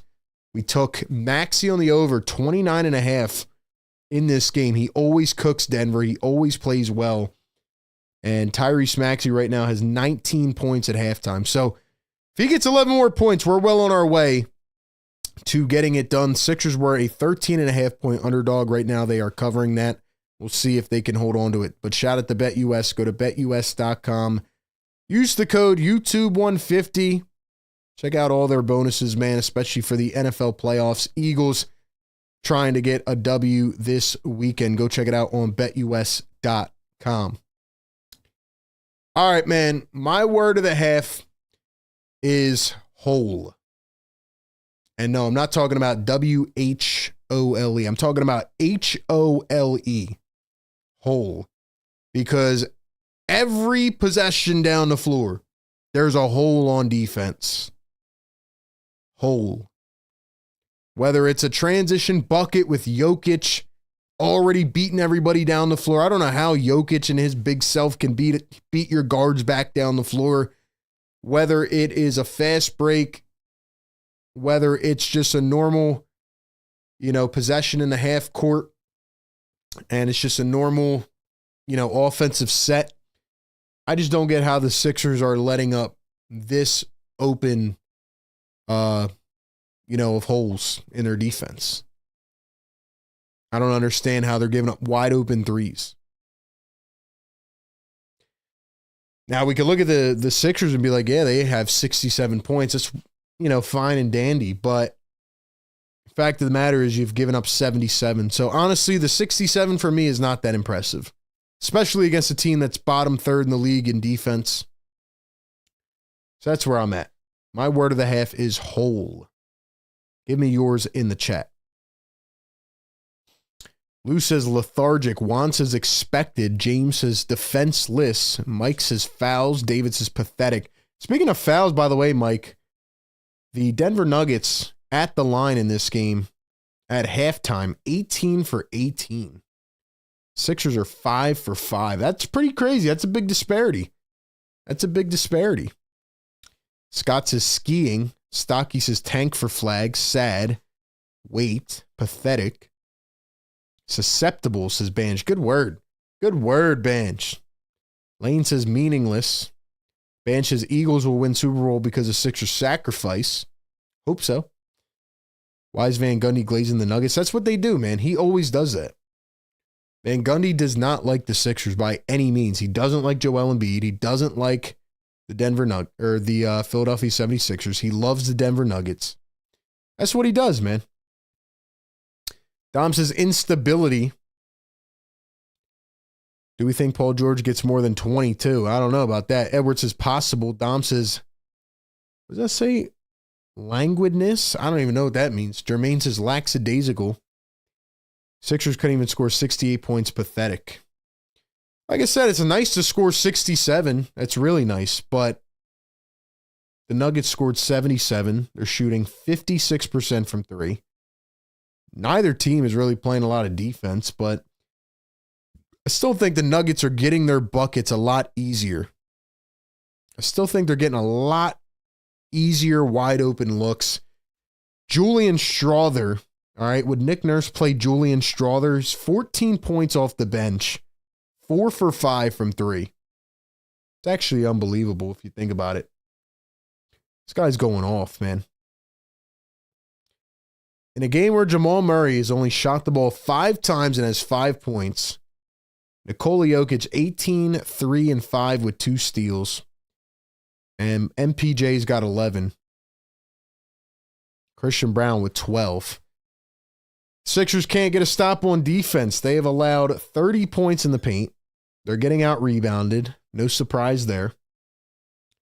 And for a Denver Nuggets team that takes about 33s per game, they're about on pace right now. But they've been efficient. This is who they've been. They don't take a lot of threes, but they're efficient when they take them. Sixers have to play defense. We saw some Adem Bona, Andre Drummond lineups. We saw some Adem Bona, Gershon Yabusele lineups. I like that. Reggie Jackson got in for 5 minutes, even though he hasn't played in about 6 games, probably just to please the crowd. Adem Bona only played 3 minutes. I would like to see him play more. I don't like Nick Nurse pulling the plug this early on him. But Tyrese Maxey, I thought, has been more efficient, even though he's got 19 on 14 attempts. I get it doesn't look efficient. I think Maxey's picking his spots. I think he's picking his spots well. Paul George, 11, 4, and 3, even though it didn't really feel that effective. Maybe there in the second quarter had most of those points. Eric Gordon's got 3 triples. Shout out to EG. Yabusele continues to ball out, man. Continues to ball out. That's where I'm at. That's my halftime analysis. We'll talk about a lot more here in the second half. Ladies and gentlemen, I need your thoughts in the chat right now. Are you enjoying the Sixers Game Day live show right here on Philly Take with RB? Who's staying up with us tonight, man? Who's staying up with us? I know it's tough. If you're on the East Coast, 11:16 p.m., but we got you covered through the game and for the post game as well. Shoe Game says, I'm going to sleep, not wasting my time sitting through this, watching this hell. Shazy says, y'all pulled out the dictionary. That's what we do, man. Vocab Wizards pull out the dictionary. Embiid isn't playing. That's why they only have 5 free throws. Embiid makes his living at the charity stripe. Frank says, refs giving Christian Brown a superstar whistle. Dom says, lack of effort, especially on defense. Ban says, I might need to go to sleep. I have high school and work, but I'm going to stay up. If it's a blowout, I'm going. Appreciate that, man. Appreciate that, man. Who's out here staying up with us, man?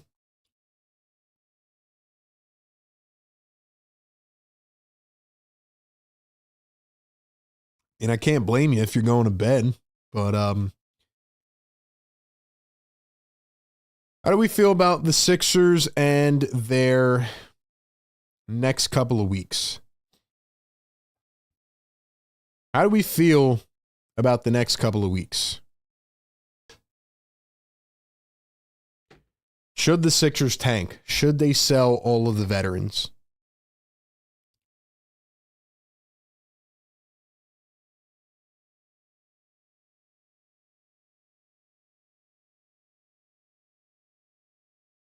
Should they sell off their vets? Be sure to follow us on all platforms, man. Instagram and TikTok at Philly Take with RB. Follow me on Twitter at RB Philly Take. Join me on Bleacher Report Thursdays at 5 p.m., Fridays at 6 p.m. And subscribe to my Eagles channel at A to Z Sports Philly.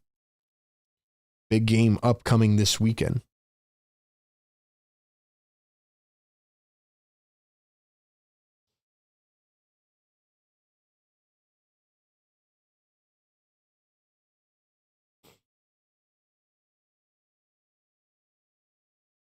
Philly Take Nation, how are we feeling, man? How are we feeling? You guys still in here rocking with us or what?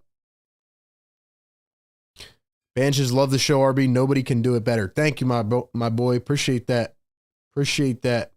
Try to give you guys the coverage every single game. Every game we're giving you the coverage, man. Through all the ups and downs.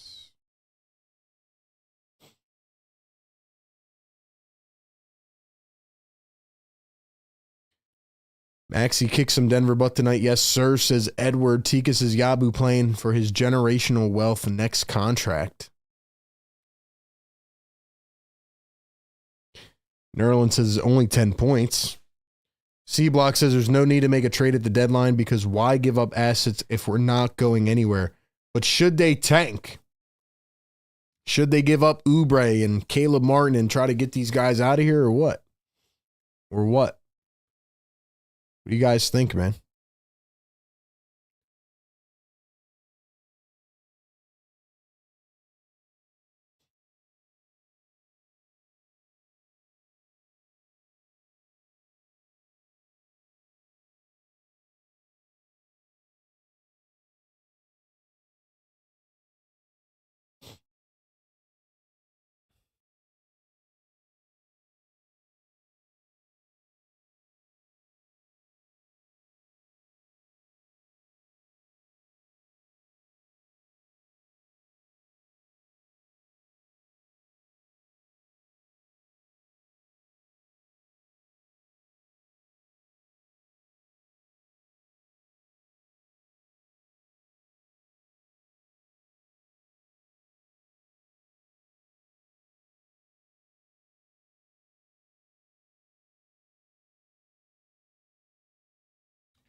Let's see. Who else we got in the chat, man?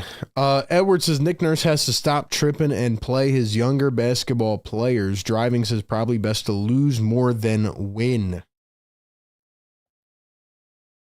It's where we're at, man. It's where we're at, unfortunately. How do they fix this team, though? How do they fix this team? That's the question, man. It is pretty wild when I think about the past several years of doing this show. Like, I feel like at this point, at the midway point, we're usually gearing up for the trade deadline. Like, we're usually, anticipating a move or two, starting to push towards the playoffs. Now it's like, man. I think the hard part about this season, though, is like you start out 3-14. There's so many what ifs. You don't get any clarity on the Embiid situation. Then the Sixers finally get him back. They win 10 out of 13. Start to play good ball. They have a big win against the Celtics on Christmas. You're thinking, dang, like here we go. We're back. And then he goes out and hasn't come back since. And they've lost 6 in a row. It is pretty wild when you think about the fact that the Sixers should not, or could not, I guess, ever build a team that can win without Joel Embiid. You know how crazy that is, man? Like, everybody's going to crap on Embiid for his health, but Joel Embiid has played through so many injuries, and every time this guy goes out, the Sixers cannot win without him. Which is why I've always said year after year that the impact that this guy has is just like, it's unbelievable. Like, he has to carry this franchise year after year after year, and it's just too much. It's just too much. And I know I'm probably just talking to whoever, like, People are probably hearing what I'm saying and they're like, yeah. But it's true, man. It's true. And I'll be the last guy to die on the hill if I have to. I'll be the guy to die on the hill, but it's true, man. And it sucks that he's injured, and it sucks that he's probably never going to be healthy again. But, man, what he's had to burden, what he's had to take on over the years, like it's been too much. It's been too much. How do you guys feel about Joshua Harris and the Commanders? How do you feel about Josh Harris? Potentially, or not potentially, but playing against the Philly team to go to the Super Bowl. Like, think about how crazy it is that Joshua Harris got to a conference championship before a conference finals. You know how crazy that is, man?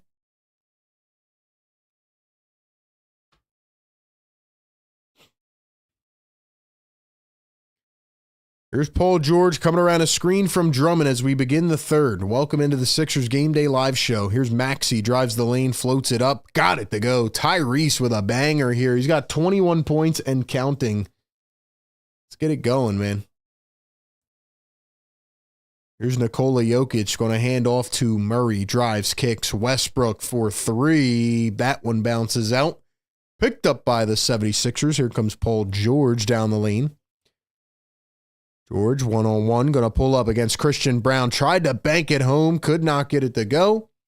And here come the Denver Nuggets. Jokic going to find Brown. Turns, spins. PG falls to the floor. He's looking for the foul. Dude, you got to get back up, PG. Can't just sit there with your arms up. Yeah, I'll tell you what, man. This chair would have really helped me during that 8-hour live stream when the Sixers signed PG. My back feels great right now. I did not realize what I was missing. I didn't realize how banged up the other chair was. Drummond misses the layup again. Westbrook, Brown in the corner. Down to Jokic. Jokic goes up. Got it to go. All right, let me ask you guys' opinion on this.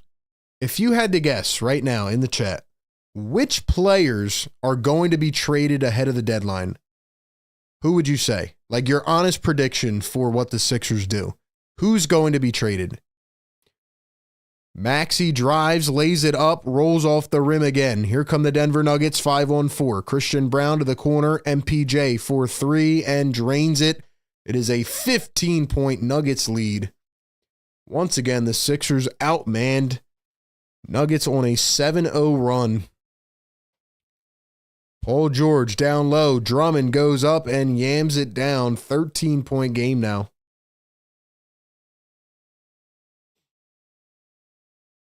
Westbrook. Drummond just got thrown down on the sideline. It's going to be on Jamal Murray. Drummond tossed to the ground. I think he was trying to run through a screen.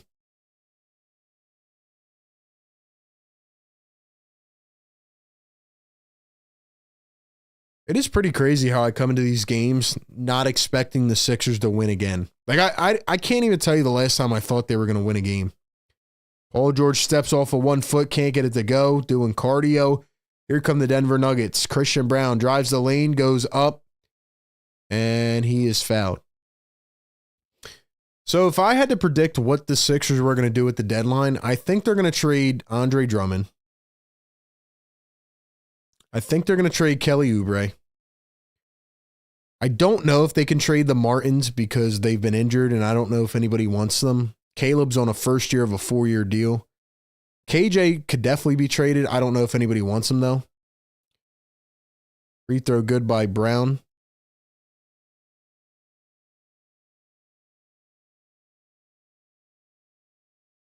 So I think Oubre, Drummond, and I think Oubre and Drummond will be traded. Yabusele, maybe. If they can clear off a bunch of money, maybe they try to keep Yabusele, but the worst thing would be to not do anything. Paul George lost it again. Wow, Paul. Wow.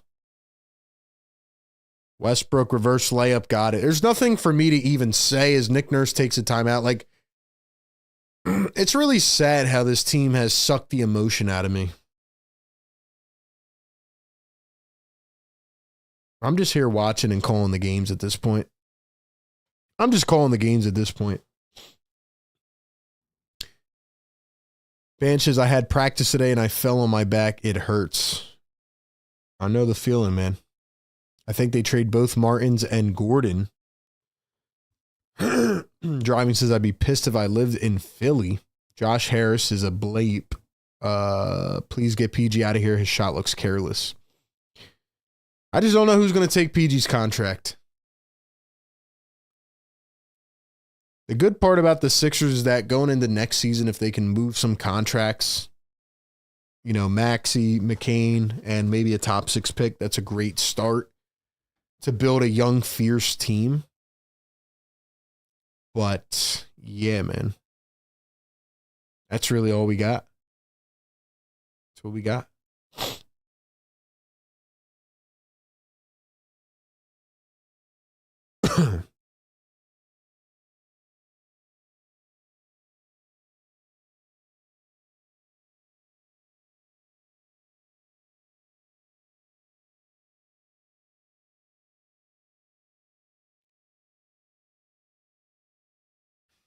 And it really is frustrating, man. Like, I've been talking to some people in my personal life, because they're asking me, right? Like, people have been asking me, they're like, yo, like, how do you still cover this team? How do you watch this team? And I'm like, well, for one, I have to. But second, it's not the fact that they're bad. It's the fact that they're so inconsistent with playing guys. Like, I would use the word irrelevant more than bad, you know? I would use the word irrelevant because obviously the Eagles are maybe on a title run right now, and that's been taking off a lot of the attention. If the Sixers had their entire big three in and they were just bad, I'd be like, all right, man, like, you know, they're not having a good season, whatever. But the fact that they haven't got the guys on the floor together like that, it's just so frustrating, and it's a spit in the face. And you know what's crazy? I don't have season tickets, but I got an email, I think it was like 3 hours ago, and it was from the Sixers, and they said, hold on, let me read you guys the email. Here it is. It says, now opening 2025-26 season ticket deposits.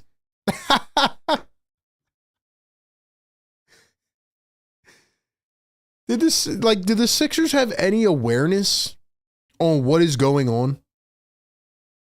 Did they really send out a 2025 season ticket deposit form?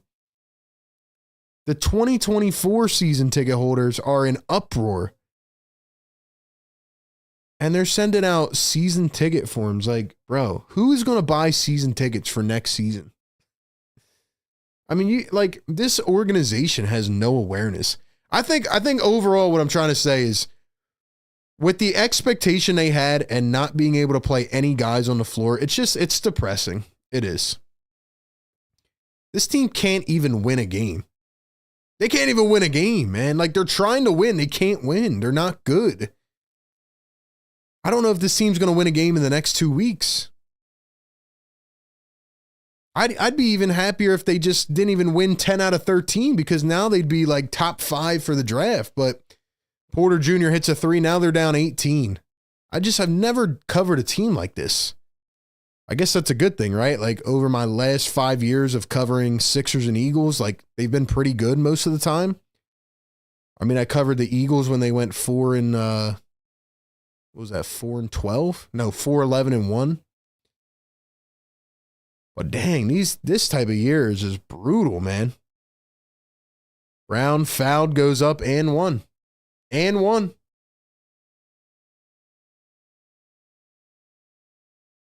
It's actually insane, man. And it definitely hurts our brand too, you know? Like, we've been scaling year over year, and we're still growing on all platforms, but it's like, nobody cares about this team, man. Growth has slowed because people are not interested. Well, hopefully you guys still support me as a creator nonetheless, man. We'll be all right. Can't lie, that's hilarious. That could be a scam phishing email. No, it was from the Sixers. Trust me, I checked. Paul George guarded by Christian Brown. Paul George crosses, bounces it out. Yabusele for 3. Got it off the bounce. Bounced high off the rim, off the backboard, and in. Yabusele continues to knock down. Westbrook going to dribble in, finds Porter Jr., the reverse, missed it. Jokic rebounding it over 4 players. Oh my gosh. He just rebounded it over the whole team.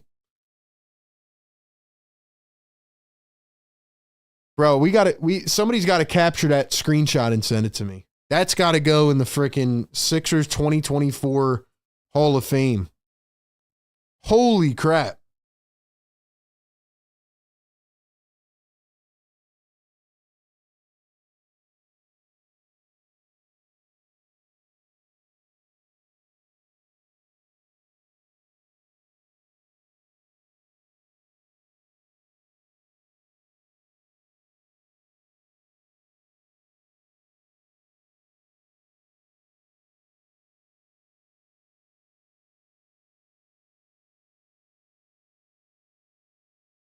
No look pass. Westbrook lays it in, and the Sixers are getting sliced up again.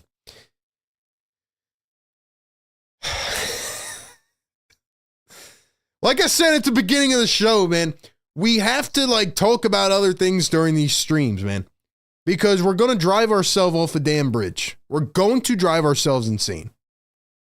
Another steal by the Nuggets. Up the floor, stolen back by the Sixers. Maxi's having an efficient game, and his team is getting smacked. His team can't compete with anybody. Yabusele again. Yes. They must keep Yabu at all costs, man. Philly Shad, member for 41 months, going to still tune in and support RB. Thank you, Philly Shad. Appreciate you, bro. Slam dunk by Porter. This team's not playing defense. They're not playing defense, so. Timeout. Or no, kick ball. Jokic just rebounded it over 4 players who stood there and in a circle did absolutely nothing. Terrible PG, off to a bad start in the third. Should have signed Westbrook. Bad for business. I don't know if Westbrook would have been any better, but let me ask you guys this in the chat, right? A lot of people are like, oh, shouldn't have signed PG, shouldn't have signed PG. To me, the real flaw, never mind, Westbrook just stole it away again. Westbrook drives, lays it in. Sixers are getting bullied. Let me ask you this, all right? Maxey for 3. Nice shot. To me, the real flaw is that Daryl Morey created cap space for the entire team in the wrong season. Now, maybe he couldn't have projected it like that, but he took a gap year last year, essentially punted the season as Gordon hits another 3. And he created cap space in an offseason where Paul George was the premier free agent. So my question to you guys is, if it wasn't Paul George, right, this past offseason, who did you want the Sixers to sign?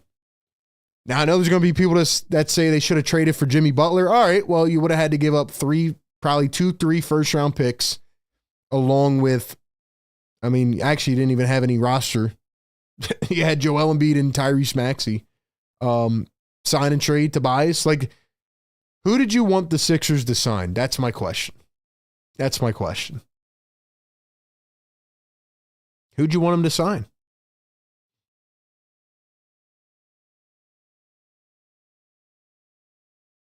I'm not gonna sit here and say, there was a bunch of free agents available.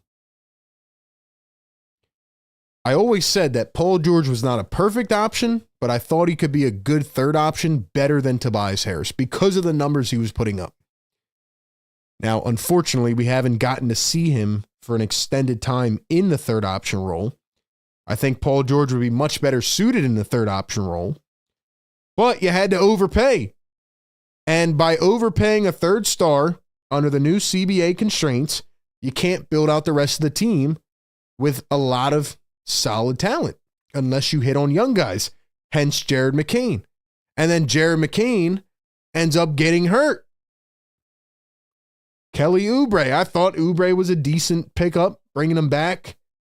But boy, did we overshoot on these old guys, man. Eric Gordon, Kyle Lowry, Reggie Jackson. I mean, that's really where you messed up. That's really where you messed up. Now, again, if Joel Embiid plays the whole season, maybe we're talking about a different story. But now Joel Embiid has chronic health issues, or at least we'll say he has a degenerative knee issue, because for the last 6 years, they've put all this pressure on him, and he's had to drop 50 every single game, and the NBA's in a bad state with injuries, and every player gets injured now. So that's where I'm at, man. That's where I'm at. They never give young guys opportunity. I don't care what anybody says, man. I am the originator of Isaiah Joe. I was on him before the draft. I had him on my draft board. When they played him, I wanted him to play more. And then he had a couple bad games, and Doc Rivers benched him for 30 games. I said Isaiah Joe can play. He goes to Oklahoma City. He becomes a player. If they would have played Charles Bassey. Now, Jaden Springer, that was a swing and miss. That was a terrible draft pick. But all these other picks they missed on. That's really why the Sixers are in the position they're in, right? We could talk about the Tobias trade, Jimmy trade, whatever. Look at the draft picks for 7 consecutive years. I'm talking about Furkan Korkmaz, Timothé Luwawu-Cabarrot, Zaire Smith. I don't even want to bring up the trauma. And I feel like I get into this mode every game now because the Sixers are getting blown out. Like, there's not much I can say about the current team. So I just keep going down the list of why they're bad. And they just missed on way too many draft picks. Yabusele with a yamma jamma from the bench. Was he fouled too?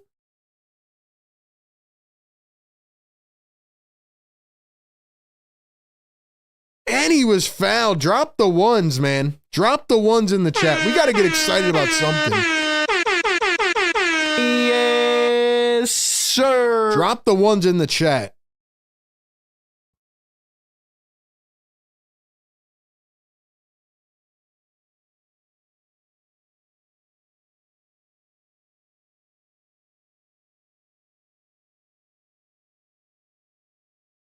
Ladies and gentlemen, I'm going to say this one time and once and for all tonight. The Sixers need to do whatever it takes to bring Gershon Yabusele back to this team. This is the only guy out there playing with heart, man. This dude's playing with absolute heart and dog inside him because he's got nothing to lose. When you've played for the last 6 years in France and you don't think you're coming back to the NBA, you're here just having a blast. And this guy's just everywhere, man. What a game for Gershon, man. 22 points off the bench. It's been one of the best players on the team this year. Anyway, back to what I was saying. So, yeah, the Sixers missed on way too many draft picks. Look at the guy. Go back and look at the guys that they could have had.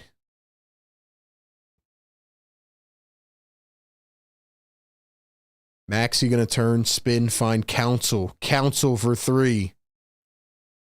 Missed it. Council's only played 2 minutes.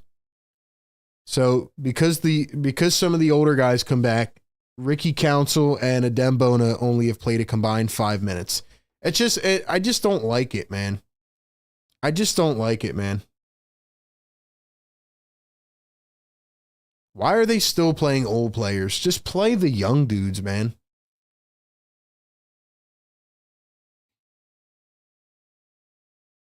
Russell Westbrook guarded by Ricky Council. 10 on the shot clock. 3:50 to go here in the third. Sixers down by 20. Jokic in the paint. Here's Christian Brown. Plucked. Lost it. Going to stay with Denver.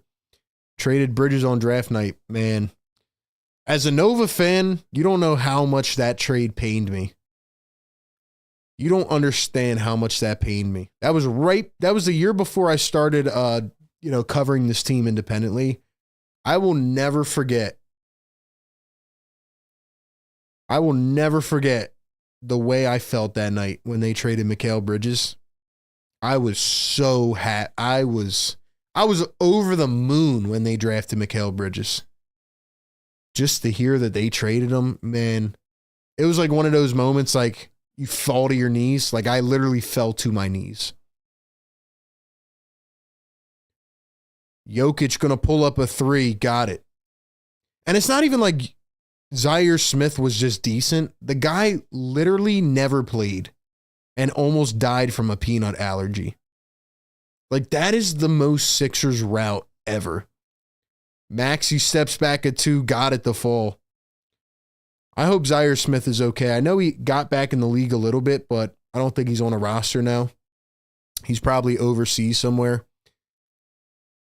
But anybody in their right mind knows that Mikal Bridges is a better player who, by the way, knocked out Zaire Smith on the road to the national championship. Zaire Smith was on Texas Tech, and I remember that game. I think it was Final Four. The Wildcats absolutely devoured them. And I remember watching Zaire Smith. I'm like, really? Really? This guy? But as Brett Brown said, as Gordon dunks it alley-oop style from the dunker spot, as Brett Brown said, we were star hunting. Star hunting. Jokic with a triple-double in 3 quarters now. 25, 11, and 10. Nuggets lead it 111 to 88. Council going to hand it to Yabusele. Yabusele to Maxey. Bona going to set a screen. Maxey dribbles through 2. Nice find to the rim. Yes. Good play, Maxey. Bridges was a Sixer for 1 second, says Philly Shad. Here's Jokic guarded by Adem Bona. 16 on the shot clock. Kicks it out. Murray now Strother. Finds Gordon. Gordon, baseline. Almost plucked by Council. Sorry to rant, guys. Yo, we got 199 likes. Can we get one more? We need one more in the chat so we can wake up the neighbors. We are 15 minutes out from midnight. We will have you covered through the game, post-game show. It's going to be a therapy session tonight, man. Call in on the Discord if you guys want to chime in with your thoughts because, boy, I think we're just going to start having a therapy post-game show. Speaking of therapy, you guys need to go check out the new merch, man. Cop your This Guy Needs Sixers Therapy t-shirt. Check out the Philly Take hoodies, the hats, the shirts. Wake up the neighbors. That's what we got to do, man. Check out the Yes Sir merch, and even this girl needs Sixers therapy. Go check out our new merch, man, over on PhillyTakeWithRB.com. Link is pinned in the chat. Support your boy, man. Support your boy. What did I say this game was going to be? 119 to 103? Yeah, the Nuggets have 111 points, and we have 2 minutes left in the third quarter.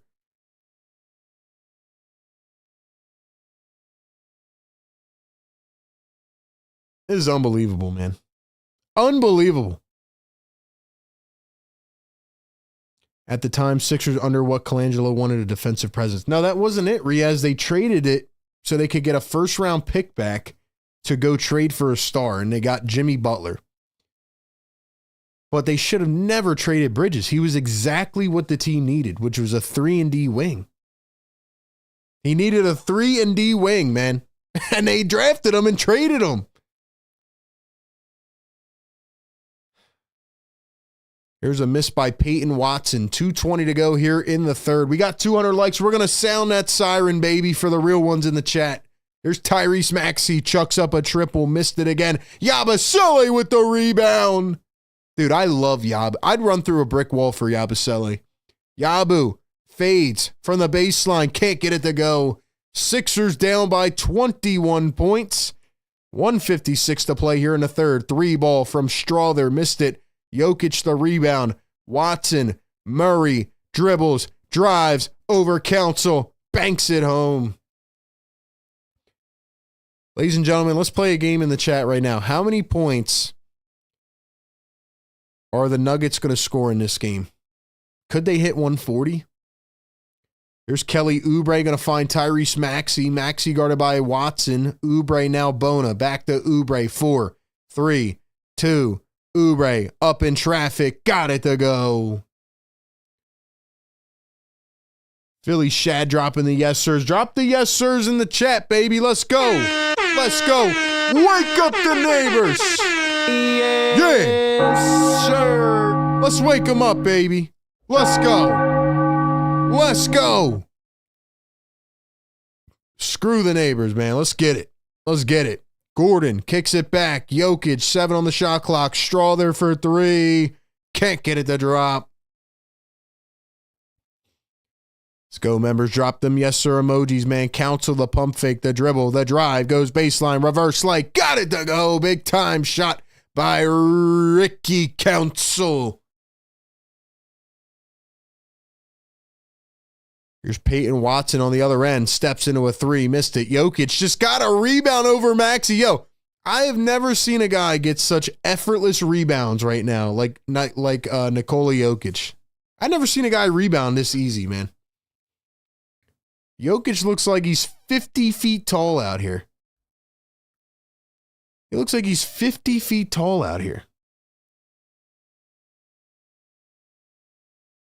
Here's Kelly Oubre, guarded by Strother. Steps back for 3. Can't bank it home. Counsel just pushed Murray in the back. That's going to be a foul.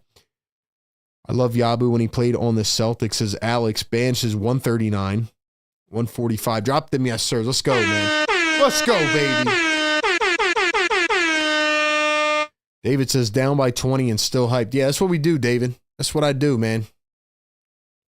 They try to match my energy. They can't. We keep you up to date every single game, pregame, live game, postgame. Win or lose, baby. That's what we do. That's what we do up in here, man. That's what we do up in here, man. Don't sleep on us. Don't sleep on us, bro.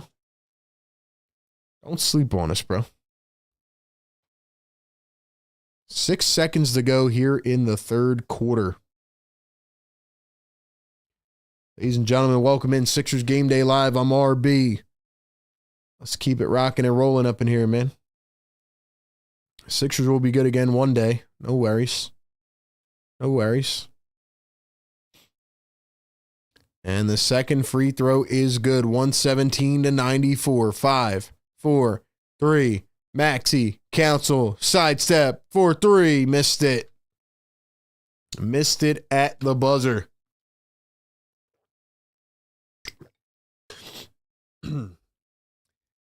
All right, man. It's where we're at. Sixers going to the fourth quarter. If you feel like dropping a fire in the chat, drop a fire right now. Fourth quarter fires on the way. Fourth quarter fires on the way. Drop it in the chat right now. Before we jump into the fourth quarter, man, I got to give another shout out to our great new sponsor of the show, and it is National University. Ladies and gentlemen, you got to check out National University. You want to go to school online, check them out. Nonprofit accredited university offering flexible online programs. If you're someone trying to balance work life and school, NU is perfect because they offer just 4 and 8 week online courses that are easy to grasp while also allowing you to start sooner and finish faster. They offer 150 degree programs, credentials, and certificates. And most importantly, they understand that when you start or return to higher education, you're not only a student, but a parent, caretaker, employee, and much more. At the same time, they give you the support to balance your life. National University is a veteran-founded university that awarded $50 million plus in scholarships last year. So if you're interested in checking out their flexible curriculum and program offerings, click the link down in the description or live chat right now to get more info today. National University, where you can juggle school with everything else life has to offer. I'm big on higher education, man. I went to college, and honestly, I wish I knew about more options like this. I wish I knew about more options like this or had more, just, I guess, choices. I mean, my last year and a half of school ended up being online, but it was an absolute jumble and a mess because it was not prepared. It was just like on the spot. There was a lot of transitioning going on. And I wish I had more options like this because it would be very convenient. You know, if I was working a job or doing this or that and I wanted to balance school, it would be a lot easier to do it. So check them out, man. They have a ton of support for you. Link is down in the chat. Speaking of school, the Sixers are getting schooled right now too. Sixers are getting schooled. Let's look at the Sixers' upcoming schedule while we wait for the fourth quarter to begin. Actually, let's do two things, all right? First, we're going to look at the Sixers' schedule, and then we are going to go to tankathon.com and see what the Sixers' fate is going to be. Let's look at the Sixers' upcoming schedule, and we're going to predict how many games they will win in their next 10 games. All right, ladies and gentlemen, here's the Sixers' schedule. They've lost 6 in a row, soon to be 7. Their next 10 games are Cavaliers, Bulls, Lakers, Kings, Nuggets again, Celtics, Mavs. How many is that? That's 7. Heat, Pistons, and Bucks. So these are the next 10 games right here. How many games in their next 10 are they going to win? How many games are they going to win?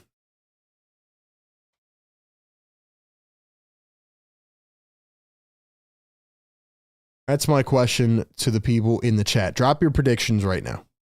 Drop your thoughts, your predictions. Ski Man says they average 120 a game according to what RB said. Yeah, the Nuggets are 4th in the league in offense. They average 120 points per game. Sixers average 107. Here's Peyton Watson, drives the lane, kicks it to Gordon. Step back, missed it. Drummond tried to save it, and he did. So it's Ricky Council, Reggie Jackson, Justin Edwards, Paul George, and Andre Drummond. And for the Nuggets, it's Jamal Murray, Julian Strawther, Peyton Watson, DeAndre Jordan, and Aaron Gordon, and Drummond floats it in. There's really no fluidity with these lineups anyway. I'm like, who are we even playing, man? Like, Drummond sits out for 10 minutes, comes back, etc. DeAndre Jordan, man. DeAndre Jordan got a ring before the Sixers. All right, let's see some predictions. Richie says 2-8. Banch says 3, 0, 0, 0. 2 for sure and a bunch of prayers, says Philly Shad. If I had to guess, man, knowing what we know right now, if Embiid does not come back, Paul George dumps it, Drummond floats it up. Drummond! All right, bro, I'm done. I'm done with Drummond. I give up. I give up officially. It's over. By the way, the Sixers allowed 117 points in the first 3 quarters.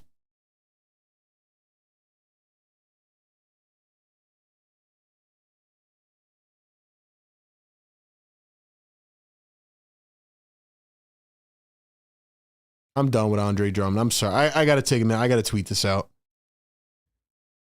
Edwards drives the lane, goes in. How many layups has Andre Drummond missed?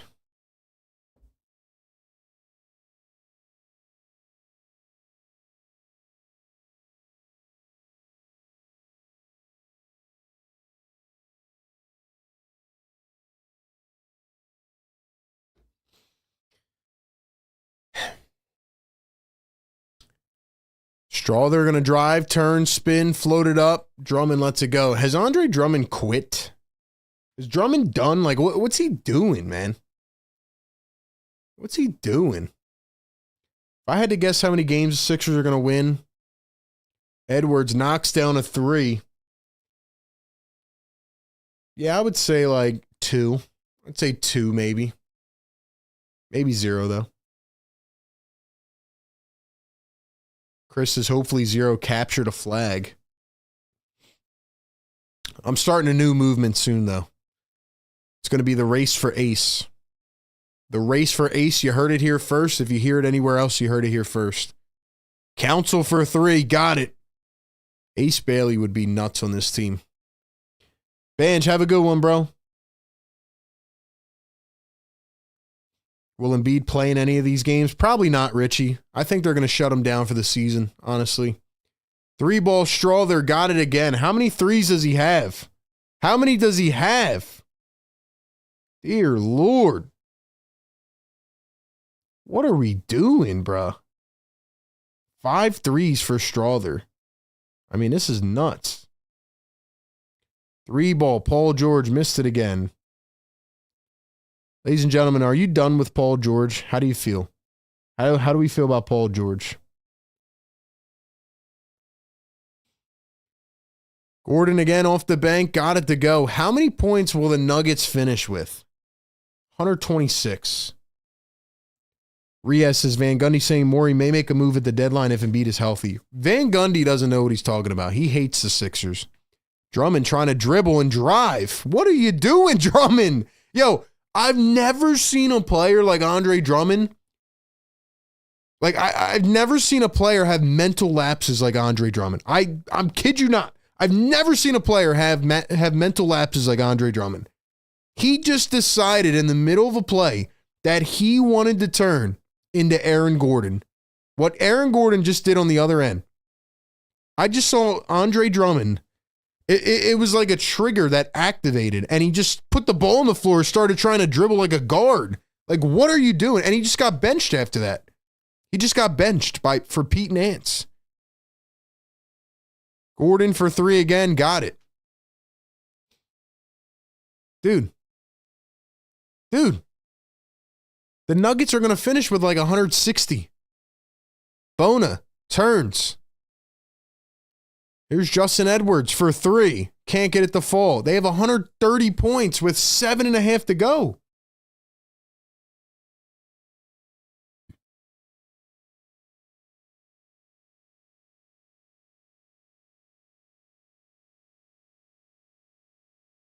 I know I'm ranting right now, but what do you want me to do?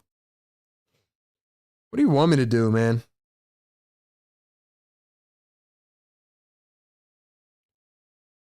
Council misses a 3. I'll tell you what, man. If they give up 150 in this game, it's time to fire people tonight. You can't have these type of efforts, man. This is like demoralizing. This is absolutely demoralizing for an organization. If you give up 150 points, somebody's got to go tonight. Somebody has to go. Because then at that point, you just flat out quit.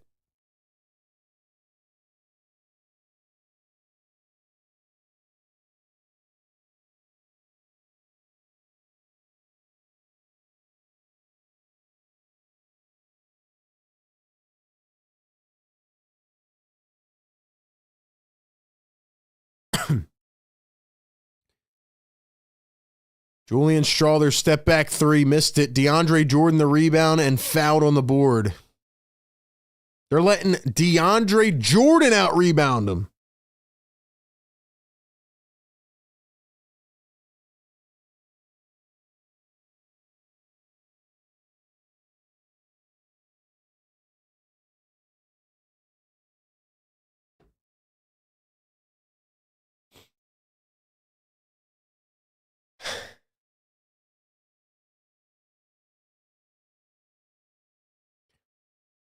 Let me ask you guys this in the chat, man. I know I've said this like a million times tonight. And the cleanup crew for the Nuggets is probably going to come in, and that's why they're not going to score 160. But if they had their starters in, they could absolutely score 160 right now. That's how bad the Sixers are playing defense. But who do you think should be fired, if anybody, for the Sixers? Let me ask you guys that in the chat. 230 people still rocking with us here at midnight. Welcome in. 131 to 104 is our score. Man, this is going to be a therapeutic postgame show. 3-ball missed by Edwards. Nuggets pick it up again. Still got a majority of the starters in. No Jokic, though. Jokic had a triple-double in 3 quarters. Here's Aaron Gordon going to find Murray. Spins. Murray trying to find the lane. Murray kicks it back. 5 on the shot clock. Good defense by Pete Nance. Here's Strawther. Finds Gordon. Cutting. Down low. Jordan. Dude, I mean, we are just so outclassed. We are just so outclassed. It's not even funny. It's not even funny. Bona on the cut. Floats it up. Got it. Timeout again. Getting out rebounded by a million. Only thing I feel good about is my damn back tonight with this new chair. It's really the only thing I feel good about, man. Ladies and gentlemen, go to phillytakewithrb.com. Get your Sixers therapy merch, man. Go get the merch because, I mean, this is, we're all going through this, man. We're all going through this, bro. We're at the halfway point of the season, and I have never felt this down on a Sixers team. Wow. 133 points with 6:20 to go. I'm probably going to be ranting to nobody on the postgame tonight, but it's got to happen. It has to happen, man. Absolutely. Has to happen.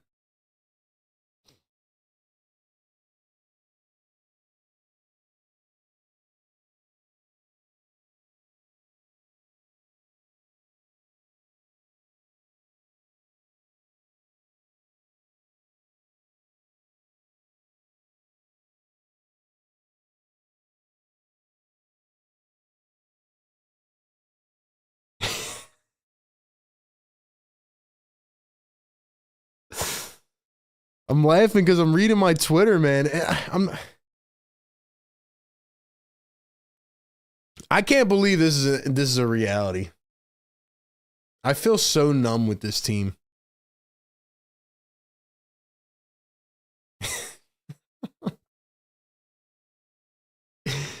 Ria says, I had a dream Nurse was fired and Bobby Jackson was our interim coach for the rest of the season. Tika, what's going on? Says, I'm daydreaming, imagining Game of Zones mocking Sixers right now. PG doing pantomime podcasts. We're only 42 games in.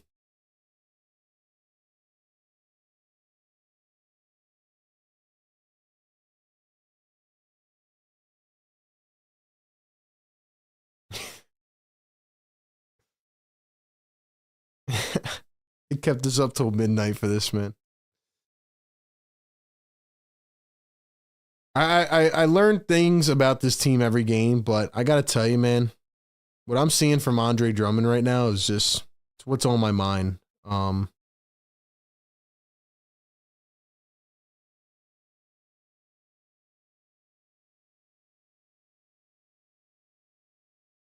Andre Drummond, you are out of your mind, dude. You're out of your mind.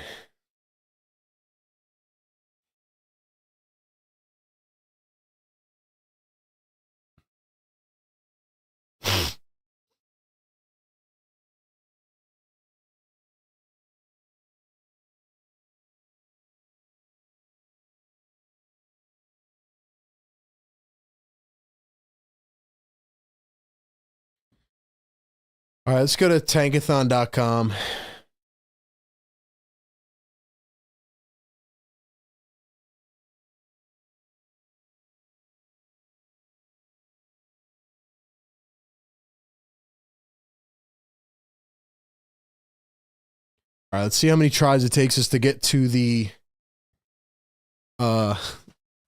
top 6. Here comes the cleanup crew starting to pile in for the Nuggets. Watson just tried to poster Bona and shot clock violation.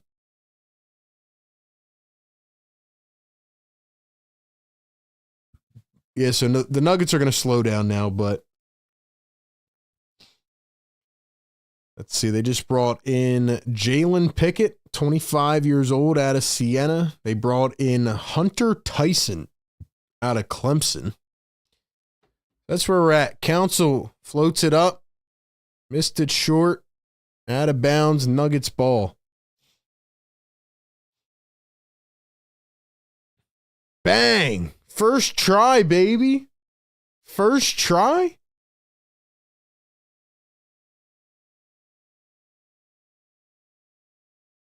Bang, baby. First try, man.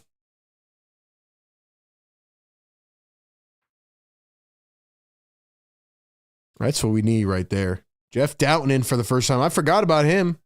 Young guys didn't play tonight. Here's Bona. Turns, puts it up, and blocked. I think the Sixers had a better chance competing with their young guys, to be honest. It's actually wild, man. It's actually wild. Guys, do me a favor, man. Get this up to 300 likes. Hit the thumbs up, man, if you're still in here rocking with us like a psychotic Sixer fan. Boy, is this something, man. This is something.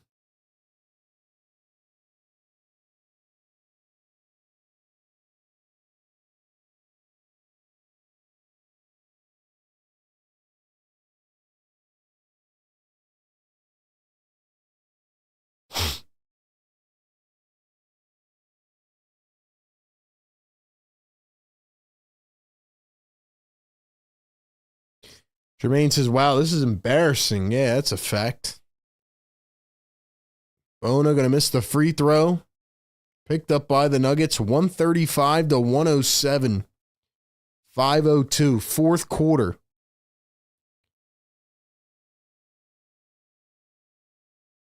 I wonder what the conversations are like in the meetings with Nick Nurse and ownership. Like, I wonder what they're even telling them at this point. Floater missed it. Sixers tried to pick it up. They couldn't. It's going to be Sixers ball.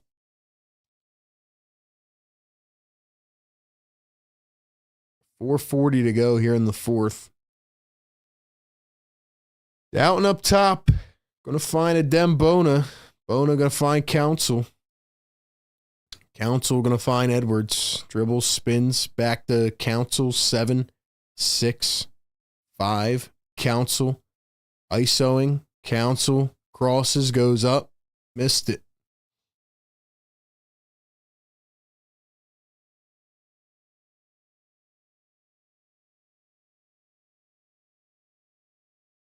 Pickett. Or, I'm sorry, Strawther fouled on the other end. Who's in here with me, man? I know it's dead right now. I know this team stinks. Who's in here with me, man? Who's in here with me, man?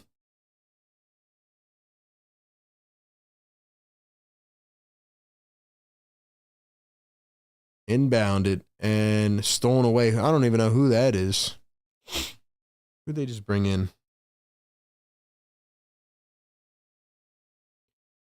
They just brought in Zeke Naji and PJ Hall out of Clemson.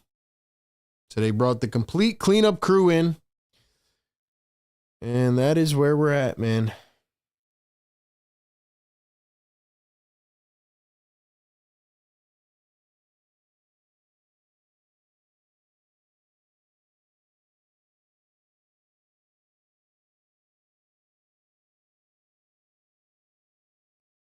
Downton drives the lane, goes up, lays it in. 135 to 109.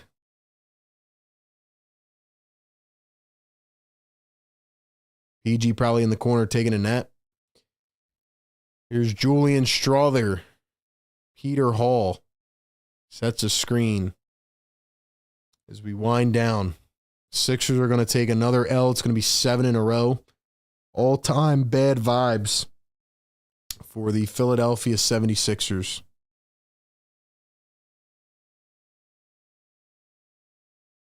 So, yeah. How many Sixer fans we got in the chat right now? How many Sixer fans in here, man?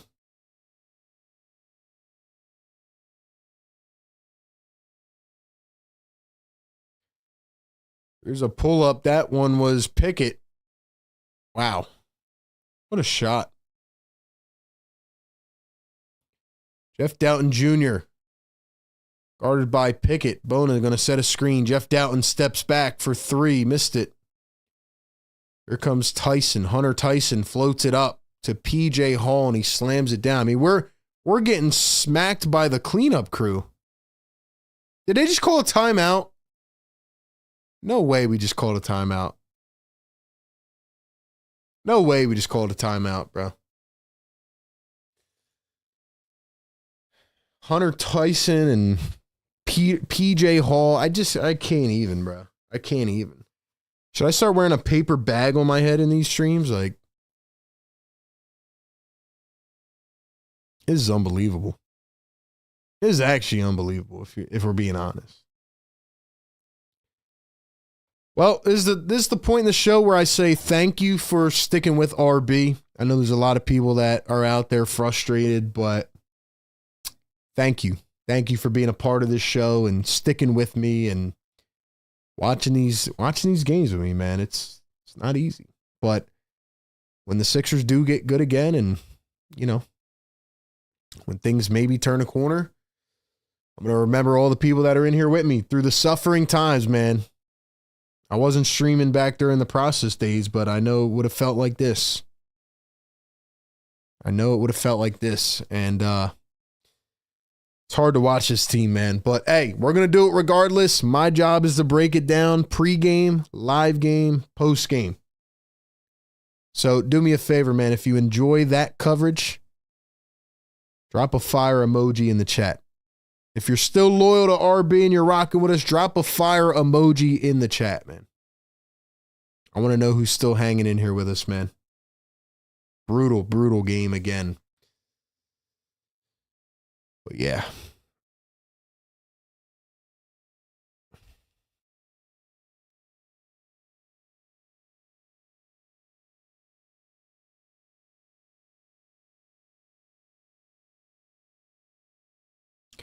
Chris says, hey, I'm new. What's the remaining time? So you can see the time up on the scoreboard, man. We got 3 minutes to go.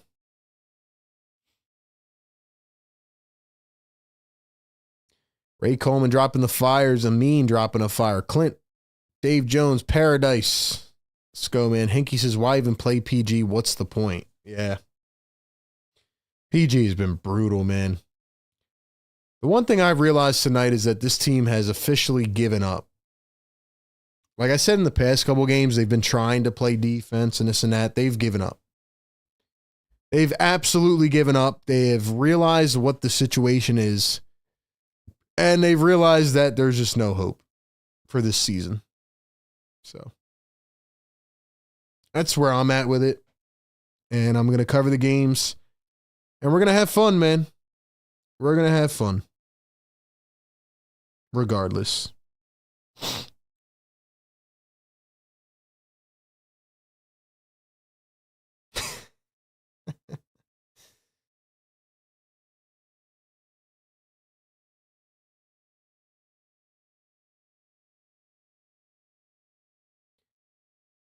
Tika says, if an Australian gets picked number 1, I won't be suckered into following their team so easily. F you, Ben Simmons. Yannick dropping the fires, man. Thank you. Riaz dropping the fires. Antonio dropping the fires. Shout out to the Shadow Watchers, man. Still hanging in here with us. Still 200 plus people in here, which I appreciate. Even on a late game, we'll be back on Friday for the live games. They play the Cavs and then the Bulls back to back. I'm going to drop a video tomorrow with updated thoughts on the Sixers, Jimmy Butler stuff, and more. So definitely be sure to tap into that video when it drops. And guys, subscribe to my Eagles channel, man. Been putting out a lot of bangers on the Eagles channel as we get ready for the conference championship. A to Z Sports Philly, that's where you can find me. Maybe one of the mods can drop the link in the chat if there are any in here. Let me see if I can throw that in here real quick.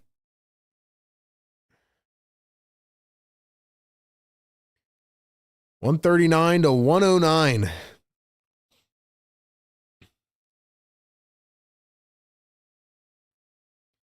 Drop this link in the chat for you guys, man, if you want to check out the Eagles coverage.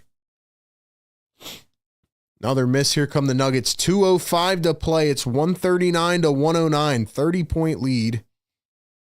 Straw, they're going to find, I don't even remember his name. PJ Hunt, Peter Hunt, Hall, PJ Hall. I can't even remember these guys' names, man. PJ Hall. I feel like I remember him from somewhere, but Clemson, 22 years old. We're getting beat by undrafteds, man. Council drives, blocked, out of bounds. 141 to 109. Keep in mind, they took their starters out.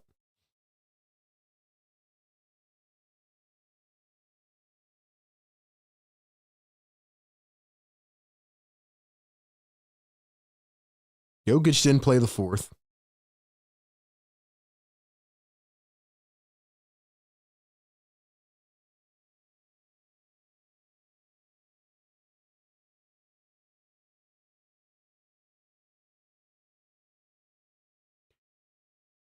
This is the type of game, in my opinion, and I don't know if it'll happen tomorrow, maybe because they are tanking, but, and I know there's, you know, it's been a tough position this year, but this is the type of game that gets somebody fired, if I'm being honest.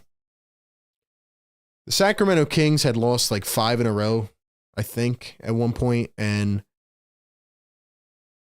I mean, Mike Brown got fired because De'Aaron Fox didn't close out the right way and he fouled somebody. This is the type of game where somebody gets fired. Pickett going to drive, miss the layup. Nuggets get it back. Sixers are walking around the floor. Here's a 3-ball missed again. How about a third opportunity? And the third one is good. Oh my gosh, man. Oh my gosh. Wow. Hunter Tyson just hit a 3. Oh my gosh, man. 3-ball missed by the Sixers, tracked down by Nance. Wow. Wow.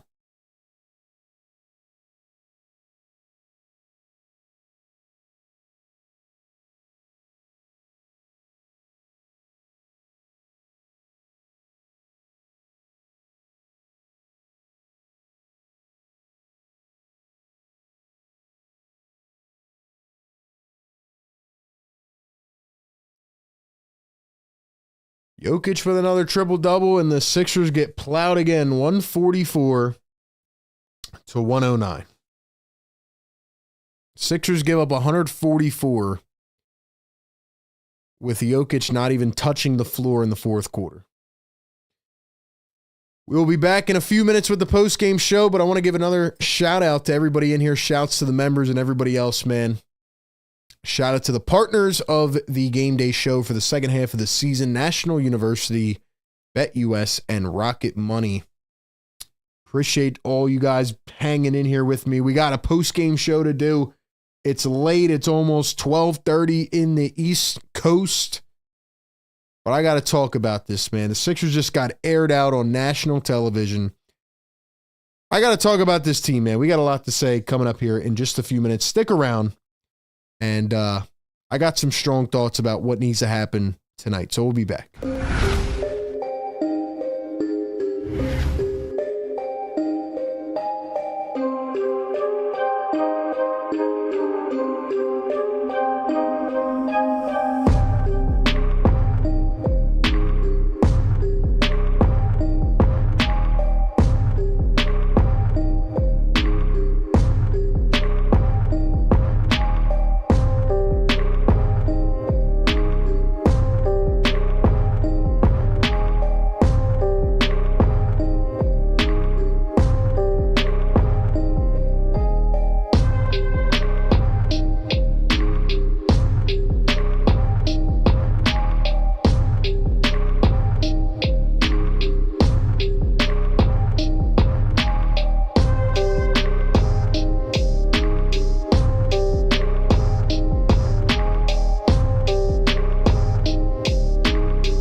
All right.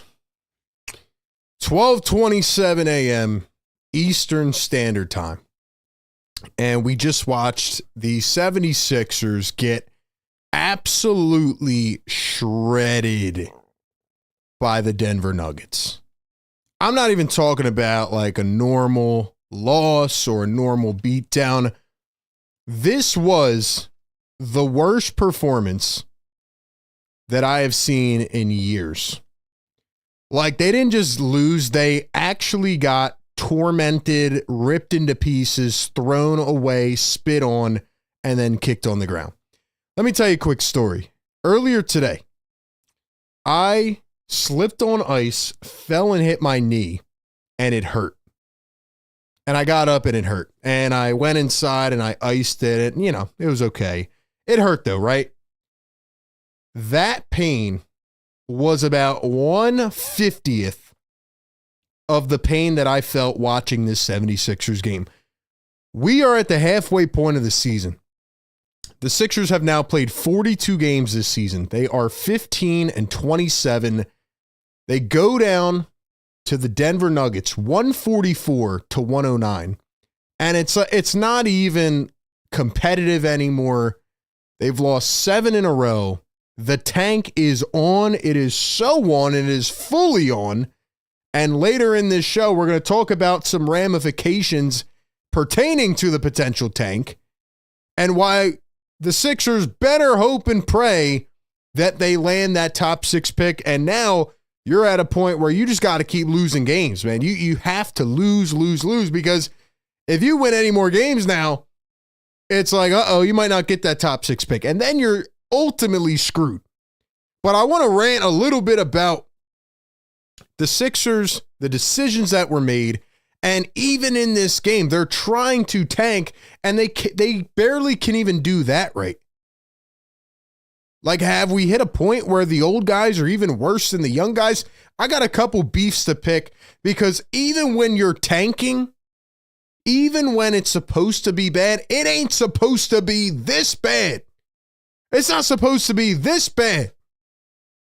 So we'll get into it, man. But officially, welcome into the Sixers Postgame Live Show presented by RocketMoney. If you guys enjoy your personal finances and you want to actually, enjoy yourself and learn something and make some money, let RocketMoney help you do that, because you're not going to do it watching the Sixers, I'll tell you that, unless you're betting against them every damn game. I got a couple beefs in this game. I got a couple bones to pick with certain individuals, as this was quite possibly the worst effort that I've ever seen in my entire life. Let me put it into perspective for the people that are going to watch back, listen to us maybe on Apple Podcasts, leave us a subscribe, a review. If you're hanging in with us for some reason at 12:30 a.m. on the East Coast and you want to tap in and get your thoughts out after games, tap in live on YouTube. The Sixers gave up 144 points. 77 points at halftime, 117 after the third quarter.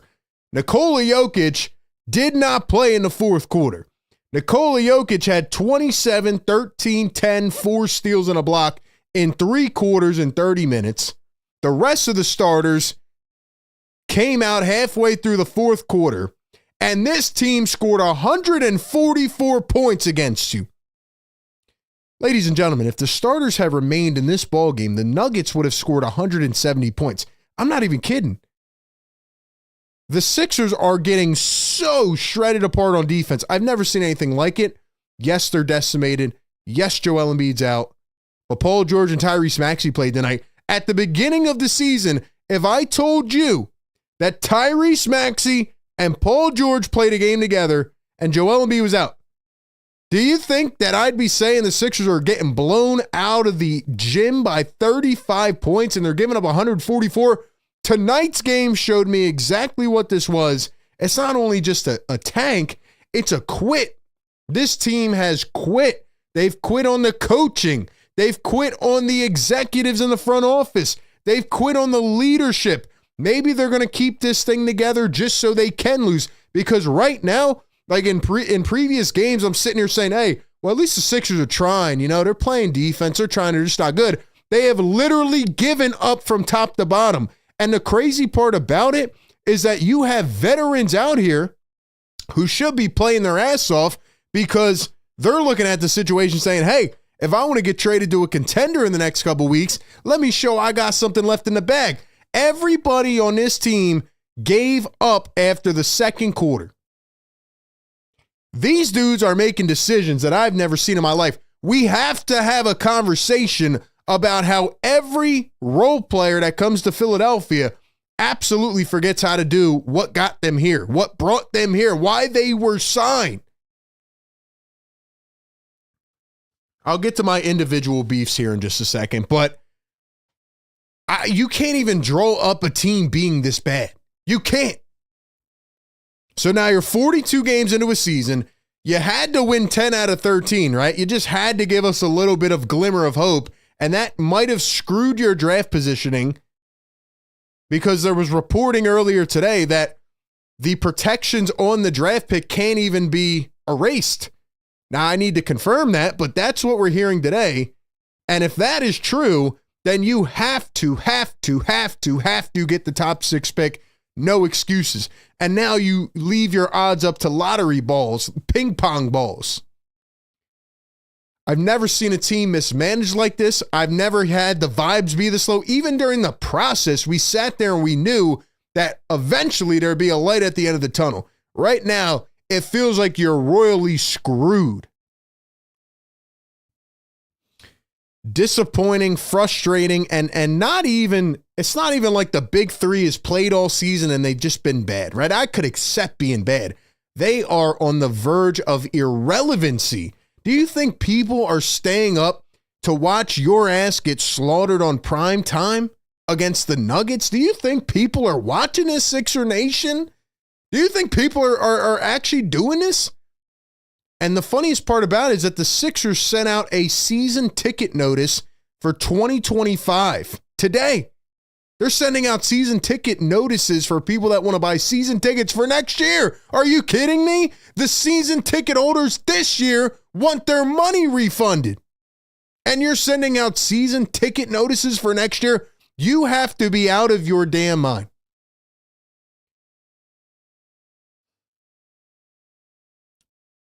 I can't even believe what this season has become. I can't believe that halfway through the season, I'm looking up draft prospects.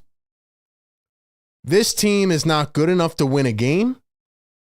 Their next 10 games are brutal. They might not win a game for 2 weeks. That is where we are at, ladies and gentlemen. That is where we are at. The Sixers are tanking. They are bad. They have not given us anything to look forward to. The one thing we had to look forward to, which was Jared McCain, is out for the season. And I just can't even believe where we're at. All right, I got a couple bones to pick with 2 or 3 individuals. And I got to let it be heard, man. But before I do that, man, I got to give a shout out. And if you guys want to call into the show, man, please call into the show on the Discord line. I'm actually going to pin the link here in the chat. So if you want to get in on the conversation and, I don't know, give us some thoughts on this team, give us a eulogy. Give us whatever you want, man. Call in on the Discord and give us some thoughts, man. I'm going to pin that in the chat, the live chat here on YouTube. And I got a couple bones to pick. But before I do that, I got to give a shout out to our great partner here on the Postgame show, and that is RocketMoney. Ladies and gentlemen, even though things are bad with the Sixers, they don't have to be with your finances, man. RocketMoney is a personal finance app that helps you find and cancel your unwanted subscriptions, helps you monitor your spending, and it helps you lower your bills so you can grow your savings. Maybe you're somebody who has signed up for something over the years and maybe you forgot about it, right? The trial period comes, it goes, you start getting charged month after month. Well, thanks to RocketMoney, that no longer needs to be one of your issues. It allows you to see all your subscriptions in one place and know exactly where your money is going. And for the ones you don't want anymore, RocketMoney can help you cancel them. They have a cool dashboard that gives you a total clear view of your expenses across all your accounts with the ability to create a personalized budget or even be alerted if one of your recurring subscriptions increases in price. And the best part is they will even try to negotiate lower bills for you by finding the best opportunities to save. RocketMoney has over 5 million users and has saved members up to $740 a year. Once again, they've saved a total of $500 million in canceled subscriptions. They have over 5 million users, and they've saved members up to $740 a year when using all of the app's premium features. So cancel your unwanted subscriptions and reach your financial goals faster with Rocket Money. Go to rocketmoney.com/game-on today. That's rocketmoney.com/game-on, rocketmoney.com/game-on. All right, man. Give me 1 second here. We need to talk about a couple individuals because there's one thing to be bad. There's one thing to be tanking. But I've never seen the type of play that I have from a couple individuals. One being Andre Drummond. And maybe I'm just yapping and complaining at this point. But ladies and gentlemen, Andre Drummond might be the most confusing player that I have ever seen in my entire life.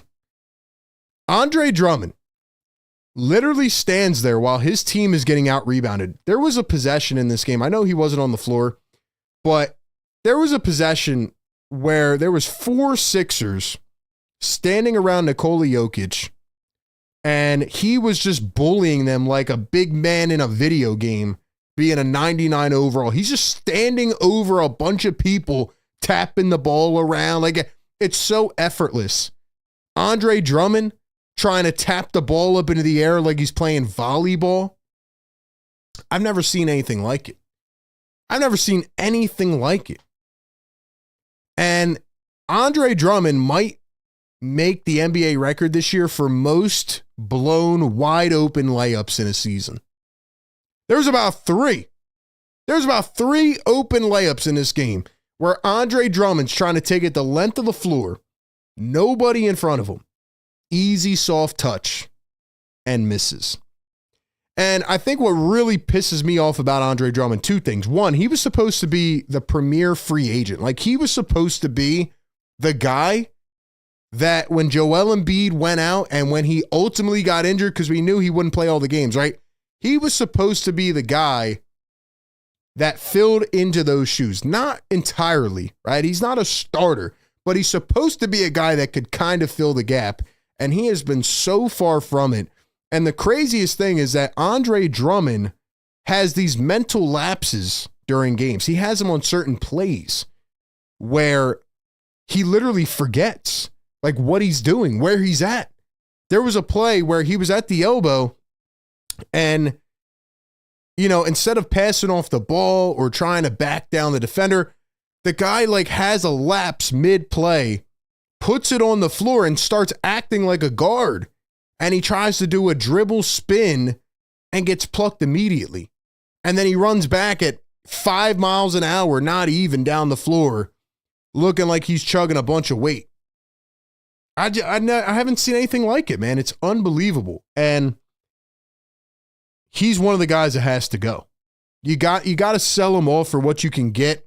At this point, over the next couple weeks, the Sixers need to sell off these vets. They need to find a way, you know, to try to move Oubre, to try to move, you know, Andre Drummond. They got to move some of these guys, man, because at this point, you got to get as many picks as you can get. You got to get as many picks as you can get. I mean, Andre Drummond, Kelly Oubre. I know the Martins haven't played. They got to go. Everybody. And I think another thing that pisses me off in this game, and Nick Nurse, you know, again, I get you're constrained. You're in a bad situation. But why are the old players playing again? Why are the old players playing again? Why? Why? Let me ask you something, all right? The 76ers, the last 5-6 games, have started to build a little momentum. Again, I get they're losing, right? But they're showing a little bit of promise for the future with Adem Bona and Ricky Council and Jeff Doughton. Again, I don't know if these guys are going to end up being role players or not. But tonight, in the third quarter, Ricky Council and Adem Bona at one point had 4 or 5 minutes combined in the entire game. So you go away from playing the young guys, giving them opportunity. Look, if you think the old guys are the easiest way to tank, okay, I get it. But I don't think that's what it is, because we've been seeing this all season long. What it is Nick Nurse thinks that those guys give you the best chance. And Eric Gordon, who has now done this multiple times in the last 5 games, he starts off with a banger. 3 threes in the first quarter, couple big shots in the first half. Then he goes silent. He doesn't shoot the ball the rest of the game. It's insane. Andre Drummond, terrible. He got benched after that play I was just alluding to where he tried to act like a point guard. We saw Drummond and Yabusele lineups. We saw Drummond and Bona lineups. And I want to exclude Yabusele from any talk that I am making tonight. Gershon Yabusele, I put this out on Twitter during the game. If there's any way possible that the Sixers can move off salaries and try to bring back Yabu in free agency, they have to do it. I think it's because of this guy not being in the NBA for 6 years and being pretty much on the verge of being out of basketball. He plays with so much heart and so much dog that it just makes the rest of this team look like a bunch of lifeless junk. Yabusele's out here crashing the boards and driving baseline and throwing down dunks and trying to meet guys at the rim and hitting shots. Gershon Yabusele, 22 points off the bench, 8 for 13, 4 threes. He continues to be the most consistent player on this basketball team.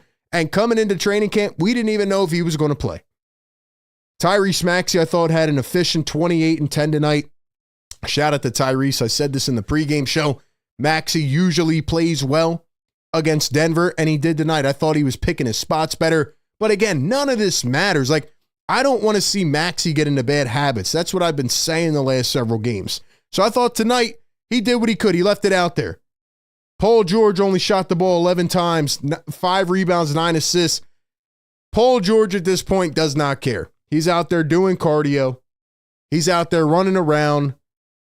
I mean, he only played 28 minutes. Paul George honestly does not care. It's very easy to see.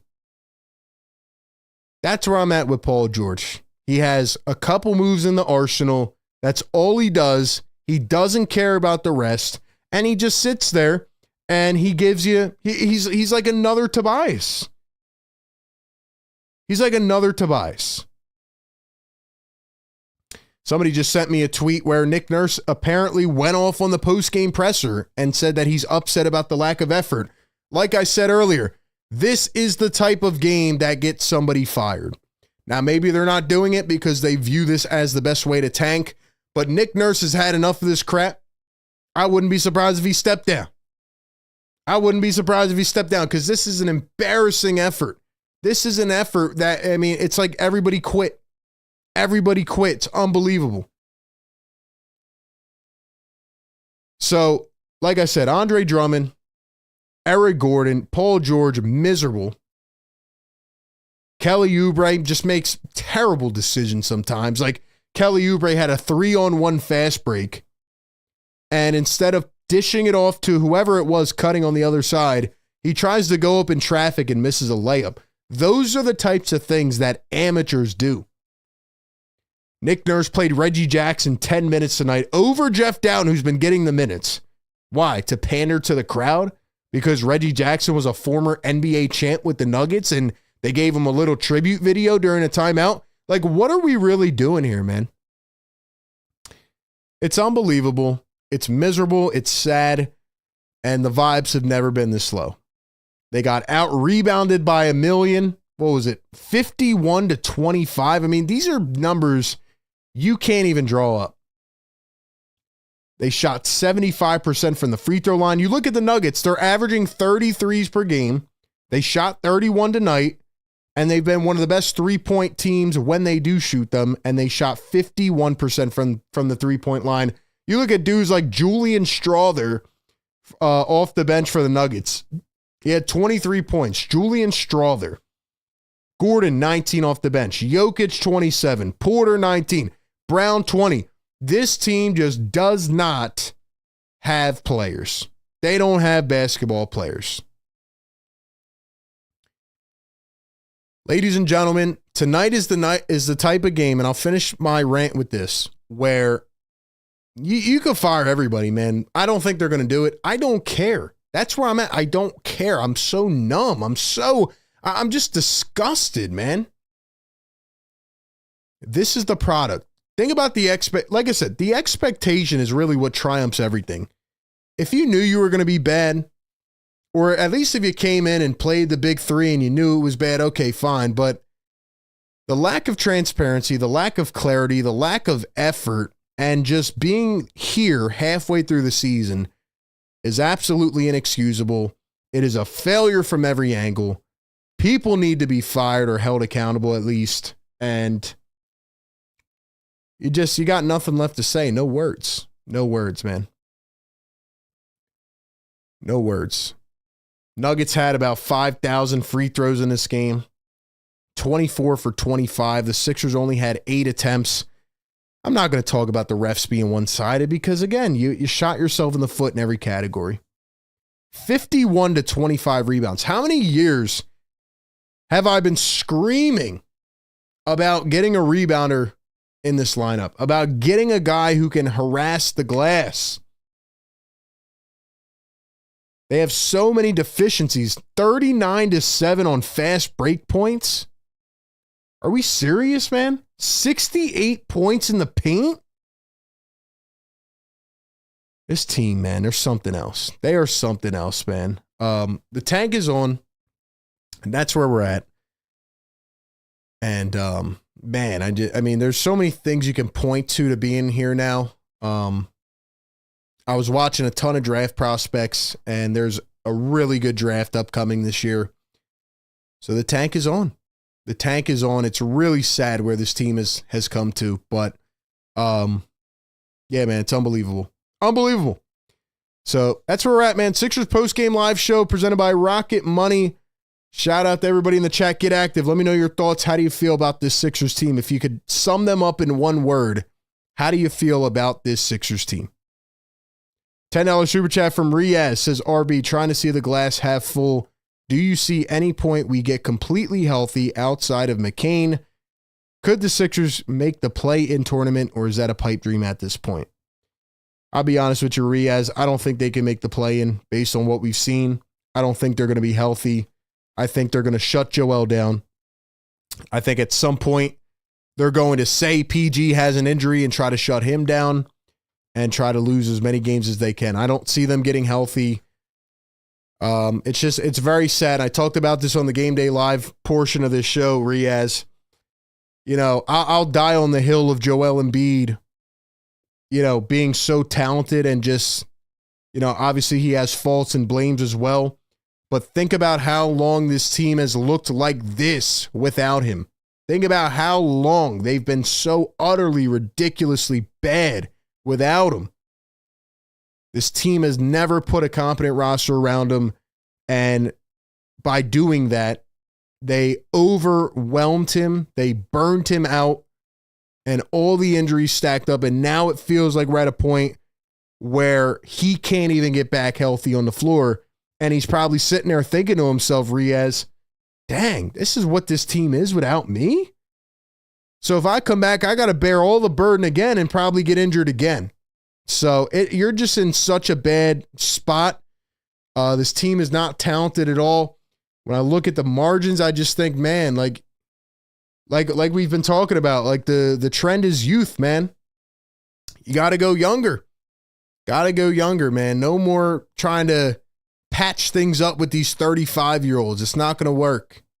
All the teams in the league this year are young. And when you look at the new CBA, when you try to build a super team with 3 big men, not big men, but, you know, 3 stars, you have to fill out your roster with, you know, vet mins and guys like this. And you just can't do it with old players anymore. They're too injury prone. They're slow. They don't have enough left. And that's the price that these teams are paying, man. So that's where we're at, man. Let's go to the phones and see what people have to offer up tonight. If you guys want to call in, man, go to the Discord right now. Link is pinned in the chat. We'll get the phones back up working eventually. I just don't have anything left to say about this team, man. I really don't. I really don't. We'll get the Nick Nurse sound clip up here in a bit, but let's see what my guy Exclusive has to say on the Discord. Exclusive, what's going on, man? What's going on, RB? How you doing, bro? It's late, and the Sixers obviously caught pretty bad L tonight, so Yeah, man. I don't know.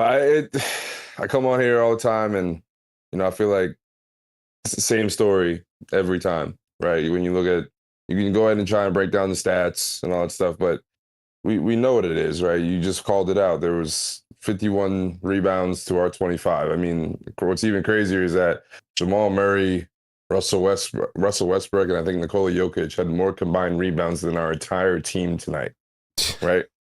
You mentioned that there was points in the paint, the discrepancy there, like the differential there, like I don't know. It's beyond what went wrong today. You know what I mean? It was more so, like you said, like you could tell it might be an effort thing. The transition defense wasn't great at all tonight. It just looks they quit, man. They quit flat out. They quit tonight. Yeah. You can slice it up any way, right? I mean, stats they tell a story, sure, but the output, it was we all saw it. Listen, man, for the psychotic fans like you and I mean, we saw it straight up tonight. I mean, 144 points to a team that took Jokic out after the third quarter, and they took the starters out with 6 minutes to go. I mean, they could have had 170 points in this game. Yeah, it's tough too because, in the same instance, right, you talk about, the injuries and the health and, the veteran presence on our team. It's also a weird space too. Like when you think about it, you have some guys that, it's their first year in the league, right? Or they're really still very much so on the younger side of their tenure in the NBA. It's also a weird space for them, right? So you think about like why, or the output that they're giving out, or the output of the team, right? You have a team right now, and there's no knock to those guys at all. Like they're great. So there's a lot of the young guys we have are great. Even getting Gershon overseas was great. But you got to think like this is a lot of turbulence, right? A lot of people doing a lot of new things, right? In the same instance, right? So you could talk about the effort too. It's just, right now, you gotta, I don't even know how to explain it. It's more so like the way you can look at it is like at the same time, the chemistry too, like it's a lot of moving pieces right now, right? We don't really necessarily have a steady ship at the moment too. So I think what you're trying to say is like, you look at the good teams and like they build up all of these things during the season, right? Like the chemistry, learning how to play with certain tendencies, and guys learning how to play with certain lineups. And there's just been no opportunity all season for them to do it. And the one little stretch that they could do it, they had a glimpse, and then that was gone and erased. And now they've lost 7 in a row. Yeah, exactly. I guess that's what I really was trying to say. Exactly. Right. It's like, yeah, over the season, like over the course of the season, you're trying to build that up. You're trying to, get comfortable playing together. I mean, it's an entirely new team from what we had last year. Yep. Right. Yep. I think that's also what benefited us. I think why we were so well in certain instances, even when we had people out, was because we had guys that have been a part of that system and been playing with certain guys for so many years, a certain amount of years up to that point. So, you kind of lose that. That was an underrated thing. I think this offseason that we lost was we gave up a lot of pieces that were here, right, that were comfortable playing with certain guys. And, that's the point of, like you said, building up, that chemistry throughout a season or just over a period of time, right, when you got guys healthy. So, something that B's talked about for a while, man. Hey, Exclusive, appreciate you calling in as always, brother. Thank you, man. Thanks. Late night, man. Thanks again. Enjoy your night, man. Shout out to Exclusive. Always bringing the heat, man. Shout out to Exclusive. All right, man. Let's go to a couple more in the Discord. We got Jalen on the Discord. Jalen. Maybe first time caller. Let's go to Jalen, then we'll go to Cool J. Jalen on the Discord. Jalen. Unmute your mic, man. Hey, what's up, RB? How you doing tonight? What's up, Jalen? How you doing, man? I'm doing pretty good, man. I was just finished watching the game, and I just have a good take. I think we need to get rid of Paul George. I really think this is going to go down as one of the worst signings in NBA history. I just can't believe it. It's unbelievable, Jalen. I'm tired of him. I'm looking at his last 5 games. We got 11 points, 26 points, 45% field goal shooting, 25 points. I'm tired of him. That is the biggest mistake we made.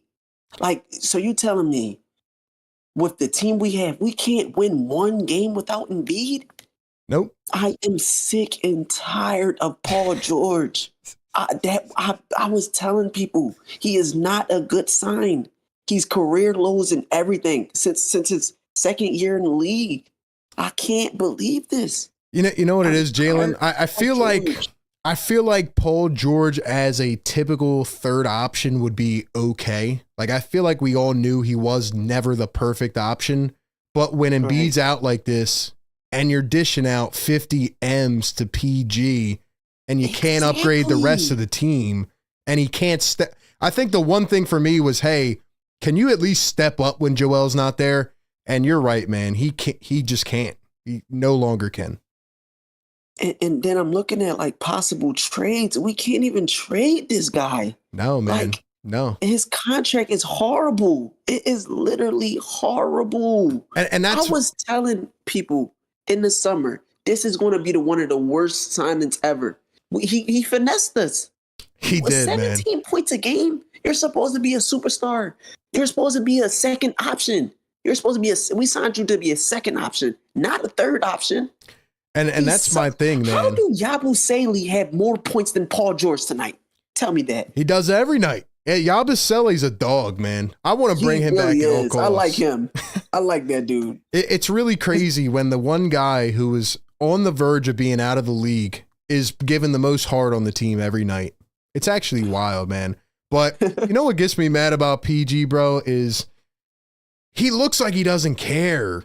You know, like if he was out there pissed off or after the game, like, hey, we're going to fix this. I'm going to be better. You know, he goes on, he does his podcast and he chills, man. And he makes his big checks. I mean, I'm really disappointed, man. It's him and that podcast. I want to shut that podcast off. Like, I can't believe you're playing like this. He's getting $50 million a year. It's unbelievable. Are you kidding me? First year, by the way, of a 4-year contract. He finessed us. That's a pure finesse button. And that's why I'm saying, Jalen, like people keep coming on and saying, hey, let's trade PG, let's trade Embiid. Well, we can't physically trade Embiid till the end of the year, and he looks cooked, and nobody wants PG's contract, man. Like, we are stuck. It really sucks, man. I'm looking at the 2-year plan. We might hit rebuild. If this continues, first of all, how old is Paul George? He's probably like 34, 35. 34, yeah. There's absolutely no way we got 2 good years of Paul George left. There's no way. No way. Nope. We might have to enter rebuild. Oh, no, we definitely have to. And then Daryl Morey, he's the worst GM. This is who you're surrounding your MVP with. Like, I don't like Paul George. I can't stand it. It's ridiculous. Yeah, man, I'm so out on PG right now. We're halfway through the season, and I mean, this guy can't step up when Embiid's out and win a game for us. It's unbelievable, man. Oh my it's really goodness! sad. I would rather have anybody. I was looking at this trade rumor where we get Rui Hachimura or some guys from the Lakers. I would take anything but Paul George right now. It looks like a disaster so far, man. And I just don't know how it's going to get better. I think that's the worst part about it. Oh, that sounds sick. And you're right, though. Crazy, man. You're right. Hey, Jalen, appreciate you calling in, bro. Great call, by the way, man. Okay, man. You have a good night, man. Thanks, man. Call in anytime. Okay, see you. Thanks, man. Shout out to Jalen, man. First time caller. Great call, man. I feel the sentiment, though. I feel the pain. That's the worst part about this, man. Like, how do we get better? Paul George for the next 3 years, $50 million a year.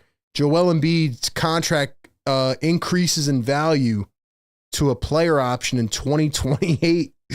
We can't do this for the next 4 years. The good part about it for me is that if you do find a way to offload it and you do find a way to maneuver through, you got Maxey, McCain, and maybe a top 6 pick. That's where you got to start moving forward, man. But doesn't look good. Doesn't look good. All right, back to the Discord. Let's go to Cool J. Cool J on the Discord. Yo, RB. What up, Cool J? Another day, another loss. That's what it's come to at this point, man. I expect it now, so I'm numb. Yeah, I just took out this team completely. Like, after 7 games now. Or now the 4th game, and this is where we come to. Hey, man, I don't know what else to say, bro. Like, we're down bad, we're tanking, and we've made it look so bad. It's not even funny. Yeah, I mean, like, now it's gotten to the point, like, now you're just gonna tank the entire season, and now it's just not gonna be not competitive anymore. It's not gonna be like the fun for the rest of the season. I think really the main thing is themselves. It's like, what do they do the next couple weeks? Like, who can they sell off? Can they get assets back? And can they keep themselves in the top 6? Like, really, that's where we're at. Yeah, that's basically it. That's all I can say. Like, do you want to have a younger team? Do you want to make it to the playoffs? Do you want that, or do you just want to continue and keep losing games? And now you're just gonna be out so early. Yeah, if this team tries to get to the play, and I'll lose my mind. I mean, at that point, you're asking to just air yourself out the next 5 years. Yeah, I think all I can do is just if they want to, clearly they have to. They don't really care. Yeah, they have to like have a younger team. Get all these old guys out of here. Yeah, I agree. See what they do. See what they can do. I mean, again, Daryl Morey's gone into hiding. The ownership, at least Josh Harris, is focused on the NFL playoffs. I don't think they even are caring about this team right now. So, nope. But hey, man, you got to get knocked down before you get up, I guess. I mean, it's got to get worse before it gets better. Yep. It's brutal, man. 4 so games to go. It's gonna be a long season. Yes, it is, man. Cool J, anything else you got for me? No, but one word to describe this team is just unwatchable. Unwatchable. It's a good word, man. It's a good word, and I do not blame you. But as always, appreciate you calling in, man. Very, very much appreciated. Thanks for having me in, RB. Thanks, man. Shout out to Cool J on the Discord, keeping us going strong.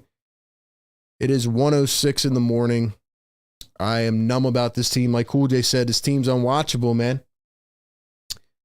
I guess we'll be rooting for them to not win so they can get a top 6. But again, I mean, in the most Sixers way possible, they'll be the 6th worst team in the league. We'll get to the lottery, and they'll get the 7th pick, and it'll go to OKC.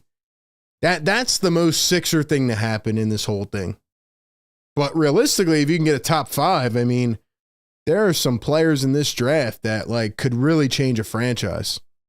So that's kind of where we're at now. It's really sad that it's come to this. Bunch of back-to-backs coming up the next couple months, and you're giving up 144 points to this team tonight. It's embarrassing. It is, man. And once the Eagles season ends, I feel like there will be more attention on it, but I feel like there's probably some people out there that haven't even watched more than 5 games all season because of how embarrassing it is. So that's where I'm at, man. I got nothing else to say. We've been up here for 45 minutes.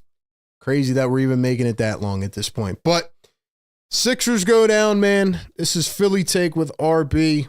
Really appreciate everybody who is continuing to support the channel through all the good times and the bad times, because fact of the matter is they will be good again one day. And all the people that stay tapped in with us, man, will be remembered. So on a cold January night, the Sixers feel like they're at their coldest. And as always, good or bad, we'll continue to break it down, man, here on the Sixers Game Day Live Show. We give you pregame, live game, and postgame coverage every single game. Our postgame show presented by Rocket Money. Go download their app. Go to rocketmoney.com/gameon. Don't know how it can get worse than this. I guess that's the positive of the night. You know, when they say you're at rock bottom, it can't get any worse. I mean, what are they going to give up 160 next game? Maybe they'll get a win. Maybe. Be back on Friday against who? Oh, that's right. The best team in the NBA. Against the Cleveland Cavaliers, man. Enjoy the rest of your night. Get some shut-eye. And I will catch you all on the next one, man. Enjoy the rest of your night. Peace.